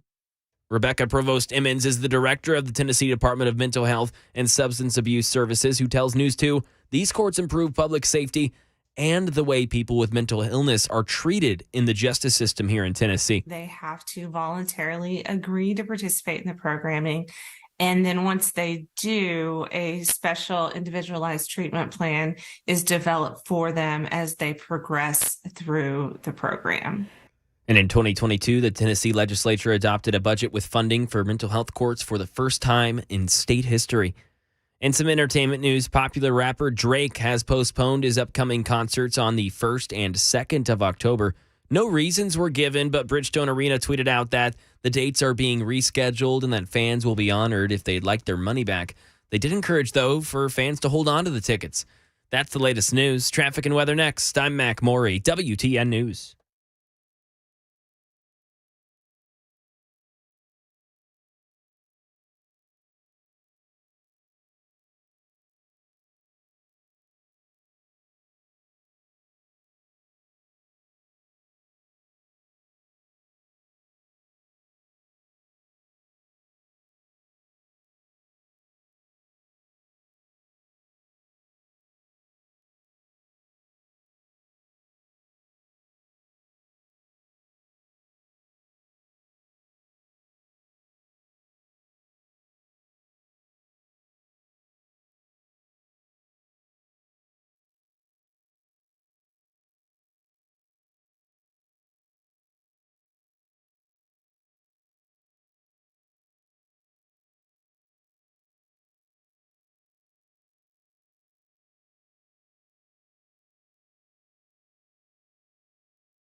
Good evening, everybody. It is 6 minutes past the hour of 6 o'clock. You're listening to The Drive. We're going to be here for one more hour on this Thursday.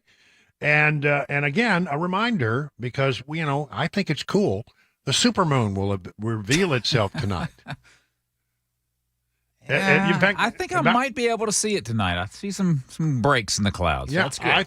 Over here in bucolic Watertown, I mean, the sun was shining there for a while. So I'm hoping that will be the case, that you can see it. It's the last one of the year. There've been 4. That's amazing, really. So anyway, about the time I get off at 7. Give it 7:15. Walk out, look into the eastern sky, and the direction where the sun rises in the morning, and you'll see the supermoon coming up. And if you catch it near the horizon, it will look bigger. It's pretty cool. So anyway, supermoon night tonight. Yes, I know that it hits its peak at 4:58 in the morning. Don't at me about that. If you're an early riser, you can wait until tomorrow morning. I mean, if you want to get your butt out of bed at 4:58 in the morning and go outside and look at it when it's at its peak, that's fine. I will not be there with you. Me either. I'll be sleeping. If you were with us yesterday, we were, getting ready for the big debate out at Simi Valley at the Reagan Library. And it took off. It's done. But I want to know what you thought about it. And I'm going to play some sound and give you my thoughts of it. But in the meantime, why don't you get on the line and tell us what you thought about it? Because I continue to insist that this whole debate thing with the 6 guys and one woman up on the stage, it's like that game, Whose Line Is It Anyway? Welcome to Whose Line Is It Anyway, the show where everything's made up and the points don't matter. The points don't matter. I mean, and why is that? Well, because nobody on that stage is likely to overtake Donald Trump. He's the elephant not in the room. And so, why are we having this debate? I guess you could say, well, maybe, we find our vice president a running mate here. Maybe we're just looking at the bench. Maybe it's just that we like some of these politicians on the stage and we want to see how they perform. There weren't many great moments. I mean, there weren't any standout moments. But before I go very far, if you have a thought about this, get on the line now. We want to really hear what you thought. Because, by the time I get through, you will have heard from the politicians and the pundits. And I want to hear from the people. 615-737-9986. Chris Christie ripped off, a lot of people groaned. I thought it was a pretty good line. I mean, Chris Christie is never going to be the president of the United States. He's there to just sort of make fun of Donald Trump. And he took his advantage last night to take a shot at the elephant not in the room. And I want to look at that camera right now and tell you, Donald, I know you're watching. You can't help yourself. I know you're watching, okay? And you're not here tonight. Not because of polls and not because of your indictments. You're not here tonight because you're afraid of being on the stage and defending your record. You're ducking these things. And let me tell you what's going to happen. You keep doing that, no one up here is going to call you Donald Trump anymore. We're going to call you Donald Duck. All right. I want to ask the governor. I mean, there was a groan and then some applause. Okay, it was a bad line. You know who had the worst lines of the night? He had prepared them. He thought they were funny. He thought they'd be delivered and received it much in the way that Ronald Reagan used to, have a good line always prepared. And you know what? Every time he delivered the line, people literally, there was just silence. They just fell flat. That's Mike Pence. Look, the thing I didn't like about it is that it turned into, moments of absolute chaos where, there were so many people talking on the stage all the time that you couldn't understand anything that was being said. I mean, listen to a little bit of this. I want to respond. These are good people who are tainted by a broken system, and it's not the fault of anybody who's involved. Tim Scott. Excuse me. Thank you for speaking while I'm interrupting while I'm speaking. If I may finish. And then DeSantis gets into it. Gentlemen, you'll have your turn. One of the challenges we should have. I mean, can you understand anything that's being said by any of these people? In China, everybody knows that. If I may address, focus on holding Joe Biden accountable. That's what we need to be. I don't know. To me, this is really ugly. I didn't think it was very productive at all. You can't hear people when they talk over each other, and to some degree, this falls on the shoulders of the moderators. You had some smart people there, no doubt. Dana Perino, I just adore, and I think Stuart Varney's one of the nicest and smartest guys at Fox Business, for sure. And I didn't care much for the woman from Univision. Univision's really sort of like MSNBC, except it's in Spanish. But, I mean, this was bad. This was really, really bad. You're crazy. I know you are, but what am I? You're a nerd. I know you are, but what am I? You're an idiot. I know you are, but what am I? I know you are, but what am I? I know you are, but what am I? I know you are, but what am I? I know you are, but what am I? I know you are, but what am I? Infinity. That's exactly what it felt like. I mean, you have it exactly right, Chris. That was exactly right. And again, if you have thoughts, the phone lines are open, 615-737-9986. Listen, though, at least one person at Fox News was willing to talk about the elephant not in the room. Nobody at Fox really wanted to talk about Donald Trump because Donald Trump wasn't going to be there. And they didn't really want to talk about the person who wasn't going to be there. But Hume, having a little integrity about the matter, did take it up. And had some very salient thoughts about this whole thing that really put the thing in perspective. That someone might break out and make the race on the Republican side more of an actual race. As it is, it's a contest to be the alternative to Donald Trump. And what is striking about what's happened since that debate, yes, there's been some shifting in the polling in one direction or another for some of the candidates on the Republican side, but the race remains pretty stable, even one might argue frozen. But there's been real action on the Democratic side where President Biden's standing has continued to decline to the point where not only is Donald Trump even with him in some of the polls, but ahead of him, which has sparked a lot of worry in the Democratic Party about whether Biden, who looked like a sure winner against Trump to many people for a long time, is a sure winner at all. So it's been interesting to see that the action really post the first Republican debate has been on the Democratic side so far.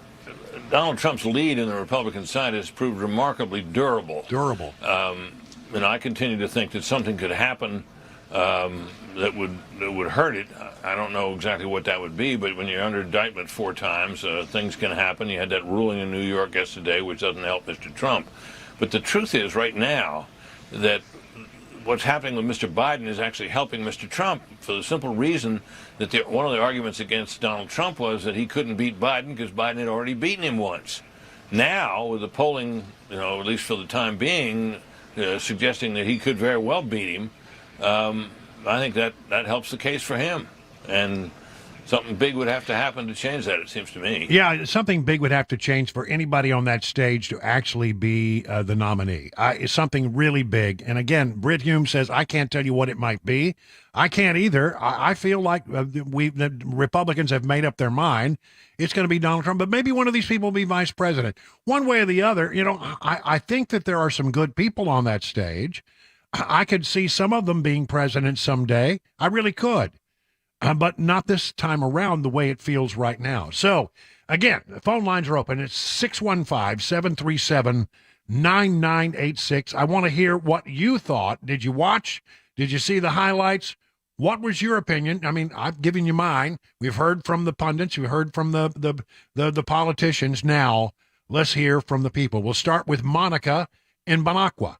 Hello, Monica. You're on with Brian on Super Talk 99.7. What do you think, Monica? Okay.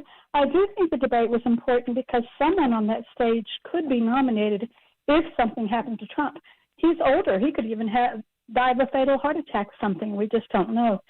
But I wanted to tell you real quick why I like Nikki Haley, because I think she checks a lot of boxes, and I know it's not really the greatest reasons, I guess, but the leftists could not call us down. They would have to be dealing with some real issues. They couldn't say she's not young. She's not an old white man. She's a woman, so they can't say that we never nominated a woman. She's a woman of color. She knows about immigration since her family was an immigrant family. She has experience. They can't say she doesn't have foreign domestic experience. And I think she is smart and has common sense. I haven't heard anybody talk about this, Brian, about how she could check a lot of boxes on our side where we've been accused of not having women, minorities, that kind of thing.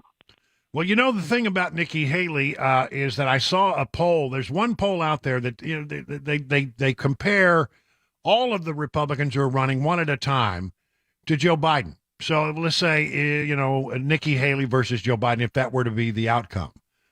It's really interesting that in that matchup, when they run it past people out there in the polling world, Nikki Haley destroys Joe Biden by about a 6-point win, according to the polls. Donald Trump, I mean, you know, there was that one poll out there that said he would beat Biden by 10, but that may have been an outlier. I'm not sure. You know, there are some polls that say he would win by 2 or 3. There are also polls that say that Biden would win by 2 or 3. That's stuff that's well within the margin. But Nikki Haley, when you say Nikki Haley versus Biden, she wins by 6 points. And that's something you have to stop and think about. What is it about Nikki Haley that seems to be a little different when you do these comparisons? I mean, if it's DeSantis versus Biden, Biden wins. If it's Christie versus Biden, Biden wins. If it's Tim Scott, I mean, anybody else, Biden wins. Donald Trump, it's a tie or maybe he wins. But with Nikki Haley, it's the only number that really looks like it's pretty strong, like she would prevail. Now, is Nikki Haley going to be the nominee? I don't know how you get to that point.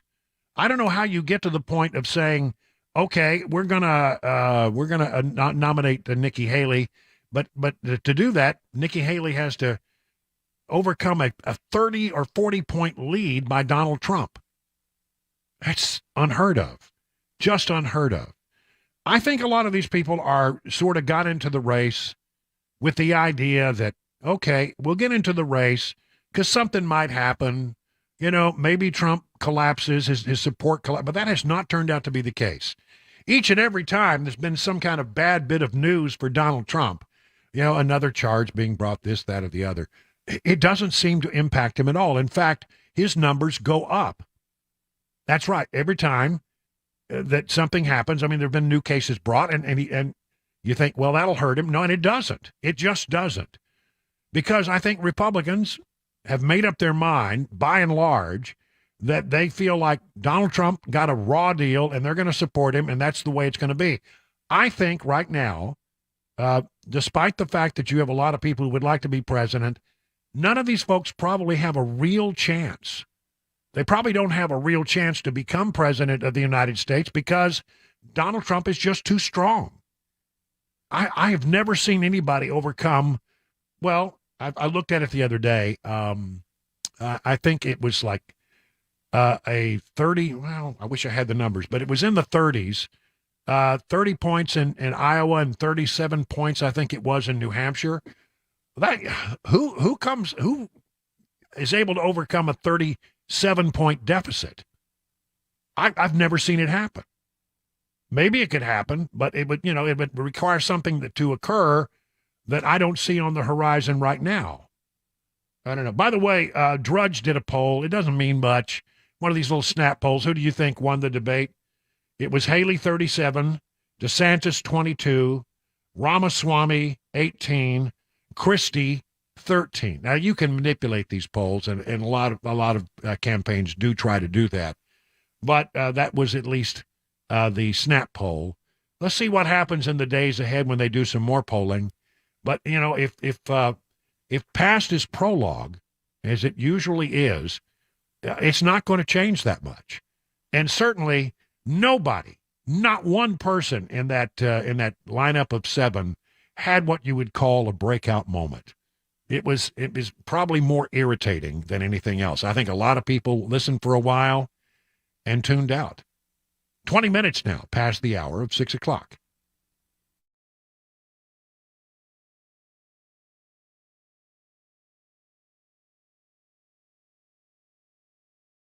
Grace Point Healthcare delivers medicine affordably with menu-style transparent pricing so you know how much it will cost before the care is delivered. They're best known for their smart care plans. What is it? Well, for $69 a month, you get unlimited office visits and free basic labs for the entire year. And because they treat the entire family, even newborns, they offer family plans as well. You marry that with a high deductible insurance plan, it could save you and your family hundreds of dollars. At Grace Point, they take their time with each patient. They see you the same or next day. There are no long wait times or crowded wait rooms. They treat naturally whenever possible, and it is a military vet-owned practice. All of this is why they've been voted the best primary care provider by Toast of Music City year after year after year. Listen, they know that COVID is out there. It's a different variant of COVID, but they have testing for it and treatments that can help you get over it if you get it a little quicker, perhaps. Why don't you reach out to them if you feel like you've got COVID? Grace Point Healthcare, Main Street in Franklin. Here's the number, 599-6868. That's 599-6868 to schedule a visit.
It's 25 minutes now past the hour of 6 o'clock on Super Talk 99.7 WTN. I'm Brian Wilson, your friend and radio buddy, and we're wrapping up the last hour of the show, and we'll hand it over to Mark Levin at 7 o'clock.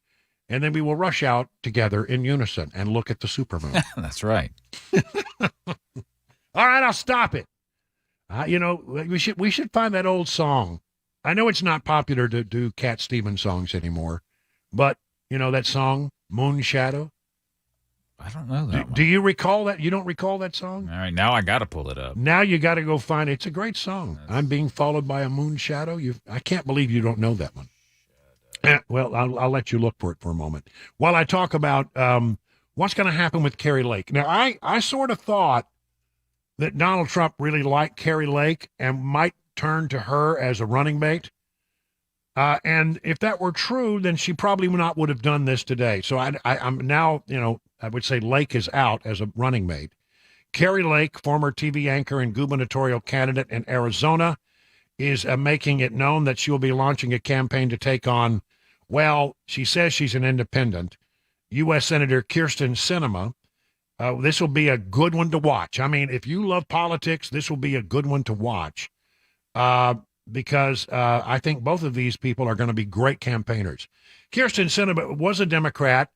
She got irritated with the Democrats. She's in a difficult state. It's a very purple state. It can go either way. And so she decided that she was going to forego being called a Democrat and be an independent, but she still caucuses with Democrats, which means she still has a committee assignment. She still meets with them and has lunch. And but she now is trying to make the case that she's an independent. In an exclusive statement to the Wall Street Journal, Lake announced that her campaign kickoff will be at a rally she's holding on October 10th. She had previously hinted at a run. We need to get a senator in there who's going to fight back and put America first. Here's what the Wall Street Journal said. Arizona, a top battleground in next year's presidential and Senate elections. Combined campaign spending in the state will be in the hundreds of millions of dollars. Voters have narrowly elected Democrats for president, governor, and Senate over the past several cycles after moderate Republicans and independents moved away from former President Donald Trump and his GOP allies. Lake captured the nation's attention during her gubernatorial campaign when she aligned herself closely with Trump and relished attacking the media and her critics, including Republicans who clashed with Trump and his brand of politics, like late Senator John McCain. Could be three candidates. There'll be a Democrat, there'll be an independent, and there'll be a Republican.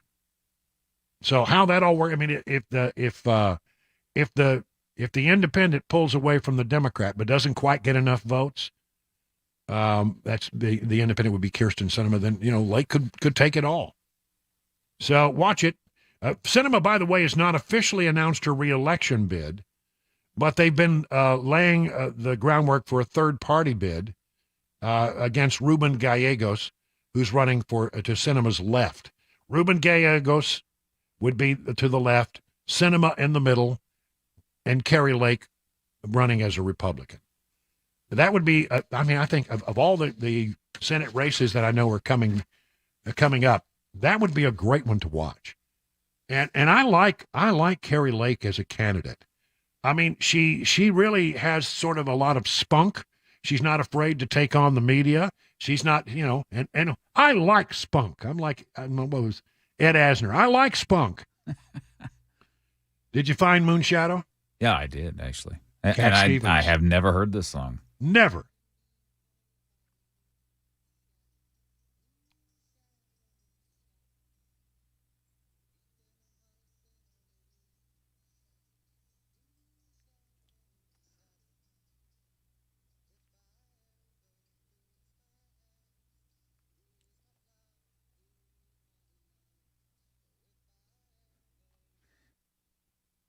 Ooh-wee. Is this some of that chicken rock you used to play? Yeah. But this was actually, there was a time when Cat Stevens, he goes by another name now because Yusuf or something like that. I don't know. And it's become out of fashion to play Cat Stevens. But when I was a kid, there was an album called, I think, Tea for the Tillerman was the name of the album. And it was a pretty good album. And everybody who had a 12-string guitar had to learn a Cat Stevens song, know. It was a thing for a while. Okay. It's kind of weak to me, but yeah. If I ever lose my mouth, all my teeth north and south. If I ever lose my mouth, I won't have to eat again, or something like that. I forget what it is. Yeah, it's weird. But those were weird lyrics, but everybody dug it back then. It was a weird time, man. It was a weird time, man, and we dug that. We dug the cat. It's 30 minutes past the hour of 6 o'clock on Super Talk.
One of the hardest things that we see as we get older is that our older parents, our grandparents, and others are getting to an age where, well, they might start to struggle with things that once were so easy, the day-to-day things that, they did. Now they need a little help.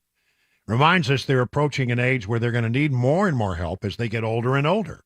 And this is where assisted family care can help.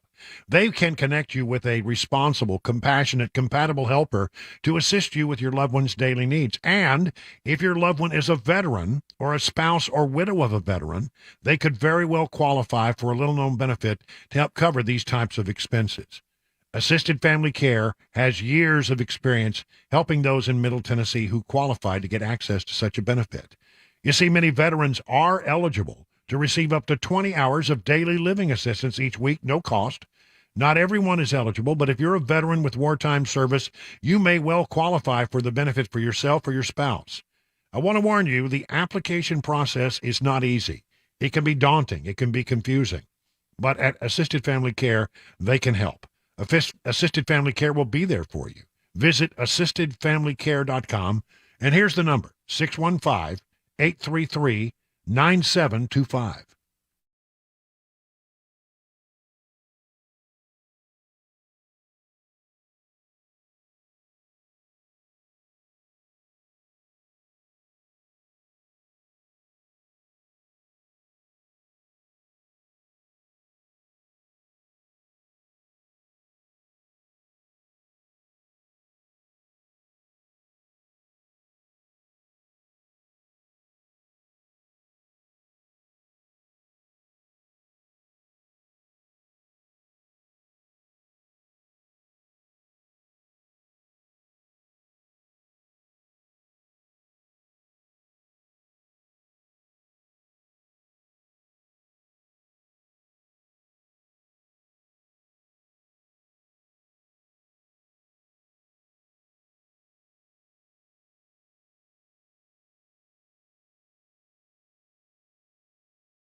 "38 minutes now past the hour of 6 o'clock.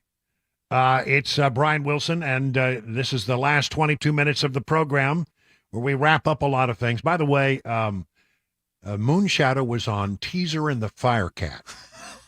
Okay.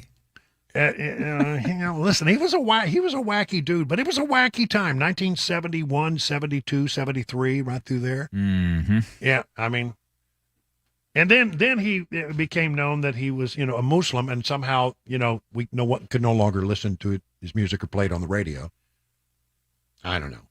I'm not that. Or just wasn't that good at music anyway. I'm going to ask you to play on the way home tonight. Put it on your phone. Oh boy. Do Teaser and the Firecat. The whole album? Well, yeah. Listen to it. Right. I'm telling you. That's a heavy listen there. That's the way we used to listen to music, you know. It wasn't like we listened to one song. We listened to an album. But usually there's that one song that gets you hooked, that brings you to the album, and then you listen to the whole album and you go, yeah, this is good. But Bitter Blue, Tuesday is Dead. I mean, there's some good songs on there. All right. I'm not going to make any promises. No, and report back to me tomorrow. Now, I mean, you may hate it, but you didn't know anything about the song at all. Yeah, I mean, you know, I've heard the biggest ones. So Morning is Broken and Morning is Broken, right? Now. What was the other one? What was the other big one that he had? I can't think. But anyway, there was a fun song about it's another Saturday night, and I ain't got no body. I just got some money because I just got paid. Remember that one? That was Cat Stevens? That was Cat Stevens. Really? Someone, I'm in an awful way. Yeah, that was Cat Stevens too, which didn't fit at all with his personality and that was serious Elton John. No, goodness, no. and you know, he has a date that looked like Frankenstein. You know, that one's the good one. That was the great line out of that. All right. Enough tripping down memory lane. Those were my high school days, you know. So everybody says that you fall in love with the music that you listen to when you're in high school. And, I mean, he was all over the charts then. He really was. All right. Do you know that the song by Carly Simon, I forget, there's a song that she wrote while waiting for a date with Cat Stevens. Look that up. I can't remember which song it is, but that's true. They dated for a while. I guess it was post James Taylor, or maybe pre-James Taylor. I don't know. Because You're So Vain was about James Taylor, right? No, it was not. It was about, it was an amalgam of people, is what she has said. An amalgam of people. Not James Taylor, but it was, I forget the actor. But she said later that there were three people that sort of reminded her of that. You know, because what's his name, from the Rolling Stones. Mick Jagger? Sings on Mick Jagger. A lot of people thought it was about Mick Jagger because he actually sings on the song, sings harmony, such as it is. A lot of people thought it was Mick Jagger, but no, she revealed it somewhere, but I can't remember who they were. Let's see. Anticipation? Was that the song? That's it. That's the song. That's the one she wrote while waiting for Cat Stevens to show up for a date. Cat Stevens inspired it. That's right. Anticipation. And then it became a great song about ketchup. Remember that ketchup commercial? You don't remember this? It was one of the best commercials ever. You know, because that's anticipation. And so, you know, it was like in slow motion, the Heinz ketchup bottle pouring out ketchup, and it got it in slow motion, and it's coming slowly out of the bottle. And then it drops on the French fries, you know. Oh, I got to find this now. Yeah. Oh, here it is.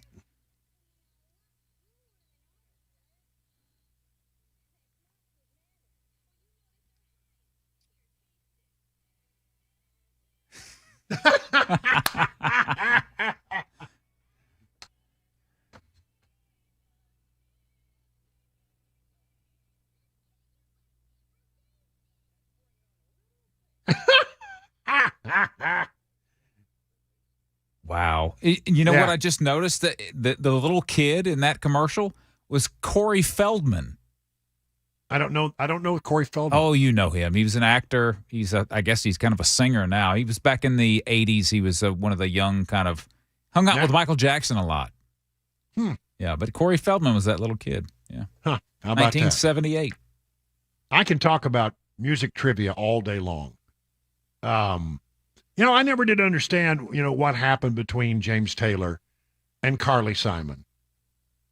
Because, I mean, you know, they were at one time very, very happy. I mean, they did Mockingbird together, for goodness sakes, which is one of the worst songs ever to play on the radio. Pretty bad. It's bad. I mean, Carly Simon on her own, great songs. James Taylor, you can look at his catalog, and it stands on its own. It's pretty good stuff. I mean, I like James Taylor. A lot of people don't. I really do. But together, the one song they did together was just the worst piece of crap ever to play on the radio. That's bad. Bird. Anyway, well, we now we have to get into some actual news. Okay, we spent too much time walking down memory lane. Kevin McCarthy, will there be a shutdown? Kevin McCarthy is trying to pin it on the president. It says the president is not paying attention to this thing. The president is staying on the sidelines. He said, while our border is being destroyed, it sounds like what Kevin McCarthy is going to come up with in the House of Representatives is they have 4 appropriation bills that are ready to go, and they're pretty substantial bills, and so those are ready to go. I think those are, at last I heard, we're on track to be all passed by maybe late today or early tomorrow, and then. Well, then what happens? Well, you've got until Saturday before the government would shut down. What would happen? They would come up with a short-term spending bill. I don't want to call it a CR because that's not the accurate term. It's a short-term spending bill that would keep the government in operation for another month or so while they worked out the rest of the details. Look, if they go out and we don't have government shuts down for a while. It's not going to break my heart. And really, honestly, at the end of the day, how many times we've been through this, it's inconvenient for some people a few days, and then it gets resolved. And that's probably what will happen here. But he's going to offer up a CR, or a short-term spending measure, that will have something in it that says, you've got to shut down the border. Now, he can get that passed out of the House. What happens if it gets sent over to the Senate? Because he's already said, well, the Senate has a measure. They have a short-term spending bill that they've already passed. And he says it's dead on arrival. We will not consider it here in the House of Representatives. So he's going to send something over, maybe, if he can get the votes for it, to the Senate. But, Matt Gaetz is on his butt about a bunch of stuff. And, I'm not sure he's got the votes. We talked to John Rose yesterday, Congressman John Rose from the 6th Congressional District of Tennessee, and he said that if I twisted his arm, he said it probably was a 50-50 chance that we'd have a shutdown. There's a shutdown, let there be a shutdown. I'm okay with that. But I can't tell you how many times I've covered this institution. I've hung around late on a Friday or a Saturday or a Sunday or Christmas Eve. It happens a lot on Christmas Eve. And then, at the last minute, some miraculous deal emerges and everybody signs off on it. But it's a little different this time because McCarthy doesn't have complete control of his caucus. He's got control of a lot of it, but you only need to lose a few votes and he doesn't have control anymore. So anything could happen. And I think Rose is right. Could go either way. The Senate, however, by the way, did do something yesterday. It happened shortly after we got off the air yesterday. They passed a formal dress code. The brief reign of the Fetterman rule is over. You remember what happened is that Chuck Schumer, the majority leader of the Senate, decided unilaterally to say, okay, Fetterman, if you want to wear your shorts and your hoodie and your tennis shoes without any socks, that's fine. And he did actually preside over the Senate wearing just that. It was an embarrassment is what it was. And you know what? Surprisingly, Democrats and Republicans alike just hated it. I can't believe that Schumer did it, but everybody in the entire Senate voted to impose a dress code. And that happened late yesterday. It's called the Shorts Act. I know it's too clever. Men must wear a coat, tie, and slacks or other long pants on the Senate floor. And the Senate sergeant at arms will enforce the dress code unless 2/3 of the chamber vote for a change. I like that. I generally don't believe in dress codes, but I'm a radio talk show host. But I did when I worked in the covered Congress. I wore a coat and tie everywhere. I would not go to work without wearing a suit. You know what made me different though? You wore cowboy boots. I did. I showed up in a good-looking suit and cowboy boots, and it became a thing, came sort of a tradition. And I used to run into John Thune from South Dakota. And we would every time we would stop in the hallway, we would have to stop and compare boots because he had great looking boots. And we'd have a little conversation about who had the better looking boots that day. Some days he won, some days I won. But yeah, and so, I used to wear the boots, and every once in a while, I just wear a pair of regular dress shoes, and people would they were disappointed. They sort of expected Wilson. What is? Where are your boots? We love that you wear boots. I once went downtown. I went to the mothership, Fox News, in New York one time, and I had showed up in a great pair of gator boots, and walked through, and everybody was looking and admiring because nobody showed up in New York City wearing cowboy boots. But I wore them with pride, and I would walk there. Everybody. Then I went up another time, and I said, "Oh, I'm just going to put on some comfortable." I had some Echoes that weren't very dressy, but they were comfortable. And if you're going to walk a lot, I'd sometimes put on the Echoes. And I went in there with just regular shoes, and they were incredibly disappointed. I mean, I heard it everywhere. Where are the boots? We want to see the boots. Don't come back without boots. So every time I would go to New York, I would have to wear boots. I had some other stories, but I wanted to share with you, but none of them were more fun than that. Well, by the way, I got the consensus from the text line. Warren Beatty, that's who you're surveying. Well, he was one of them. Yeah, and there was also a television producer whose name I can't remember, but he was part of that as well. 50 minutes past the hour of 6 o'clock.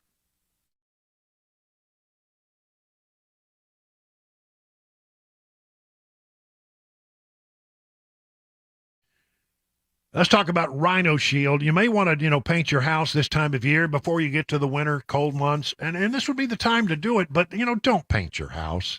If you paint, you're going to get what paint does. Paint will be paint. And it will crack and it will chip and peel before very long. You'll need to paint again. But if you called the folks at Rhino Shield, you wouldn't have to think about putting another coating on your house for another 25 years, a full quarter century. Rhino Shield is not paint. It's 10 times thicker than paint. It's infused with special 3M ingredients. It's billions of microspheres that allow the coating to expand and contract, and that's why they can offer a 25-year warranty against cracking, chipping, and peeling. Wow, that's great. Clay Morris and the folks at Rhino Shield of Nashville have a great reputation. They care deeply about doing quality work. I've told you about Amanda, who said her home turned out beautifully. Joan P. said the work was outstanding. My friend the Garretts had a more than 100-year-old country home, and they had the Rhino Shield applied. They were so pleased. They have some other projects that they're shaping up to do right now. Sound like something you'd be interested in? Give Clay Morris a call. Here's the number, 615-474-1729. That's 615-474-1729. Learn more at rhinoshieldnashville.com. Hi, I'm Paul Winkler. There was a recent study by J.D. Power looking at how happy investors were with their advisors, and it wasn't pretty. What they found was only 11% of the respondents said that they were getting comprehensive financial planning, that the fees were clear, and that they felt that the advisor was acting in their best interest. Not a good picture, 11%. Now, one of the things that we do is we do comprehensive planning. We fit all of those bills, number one. But one of the things I want to talk about is in the financial planning process, what I think it ought to look like and what is available that people aren't getting. And one of the things is called probability analysis. So in essence, this is what we're talking about. We're trying to accumulate money for retirement, put money aside, hoping that we'll have enough so that we can have income throughout retirement. And what we find is that people have Social Security, they have pensions in their financial plan, and they also have investments. Now, with their investments, we want to do something very specific that it really requires quite an academic background to do this. And this is where we look at the cost of capital of the various things that you own in your investment portfolio. It sounds scary, it sounds really detailed, but here's the idea. Is if we look at various asset classes like large stocks and small stocks and large value and bonds and so on and so forth, we know the expected return or the cost that these entities have to pay to use your money. So we can come up with an expected return of the portfolio. We can also come up with what's called standard deviation, or how much that portfolio return may deviate from the expected return. Now that's a whole other video, but what I want to do is show you how we use this. If I look at a financial plan and I say, well, you got this area, this area, this area, what I can do is I can say, well, based on when you want to retire, this is how much income you can take, and here's the likelihood of being able to have this income survive throughout your entire life. And the way it works is this. If I take a portfolio and I say, there's the expected return, I can look at history and say, well, the way your portfolio is designed, how might your one-year returns vary from the expected return, the long-term expected return? Well, what we know from academic research is that portfolios well designed and properly managed in ways that I can't get into right now, it's too complicated, portfolios actually close in an expected return, but we don't know what the short-term returns are going to be. So what we do is we project out and say, well, what if the return that happened in 1936 is followed by the return that happened in 1975, which is followed by the return in 1995, or what if it's reversed? What if they happen in different orders? And we can do 1,000 iterations, different variations on when those and how those returns may come in. And what that does is, because we can't predict the future, what return's going to follow the other, we can figure out, is it likely that we are going to be able to take the income that we need throughout retirement from this portfolio? And if not, how can we rearrange the furniture or the portfolio to give us a higher likelihood of success? And we look at life expectancies, we look at a lot of different things, but this is what is available to people that they're not getting from the financial planning community. If you want to know more, go to paulwinkler.com, set up a free 15-minute phone call, paulwinkler.com, and come in and find out more about what we do.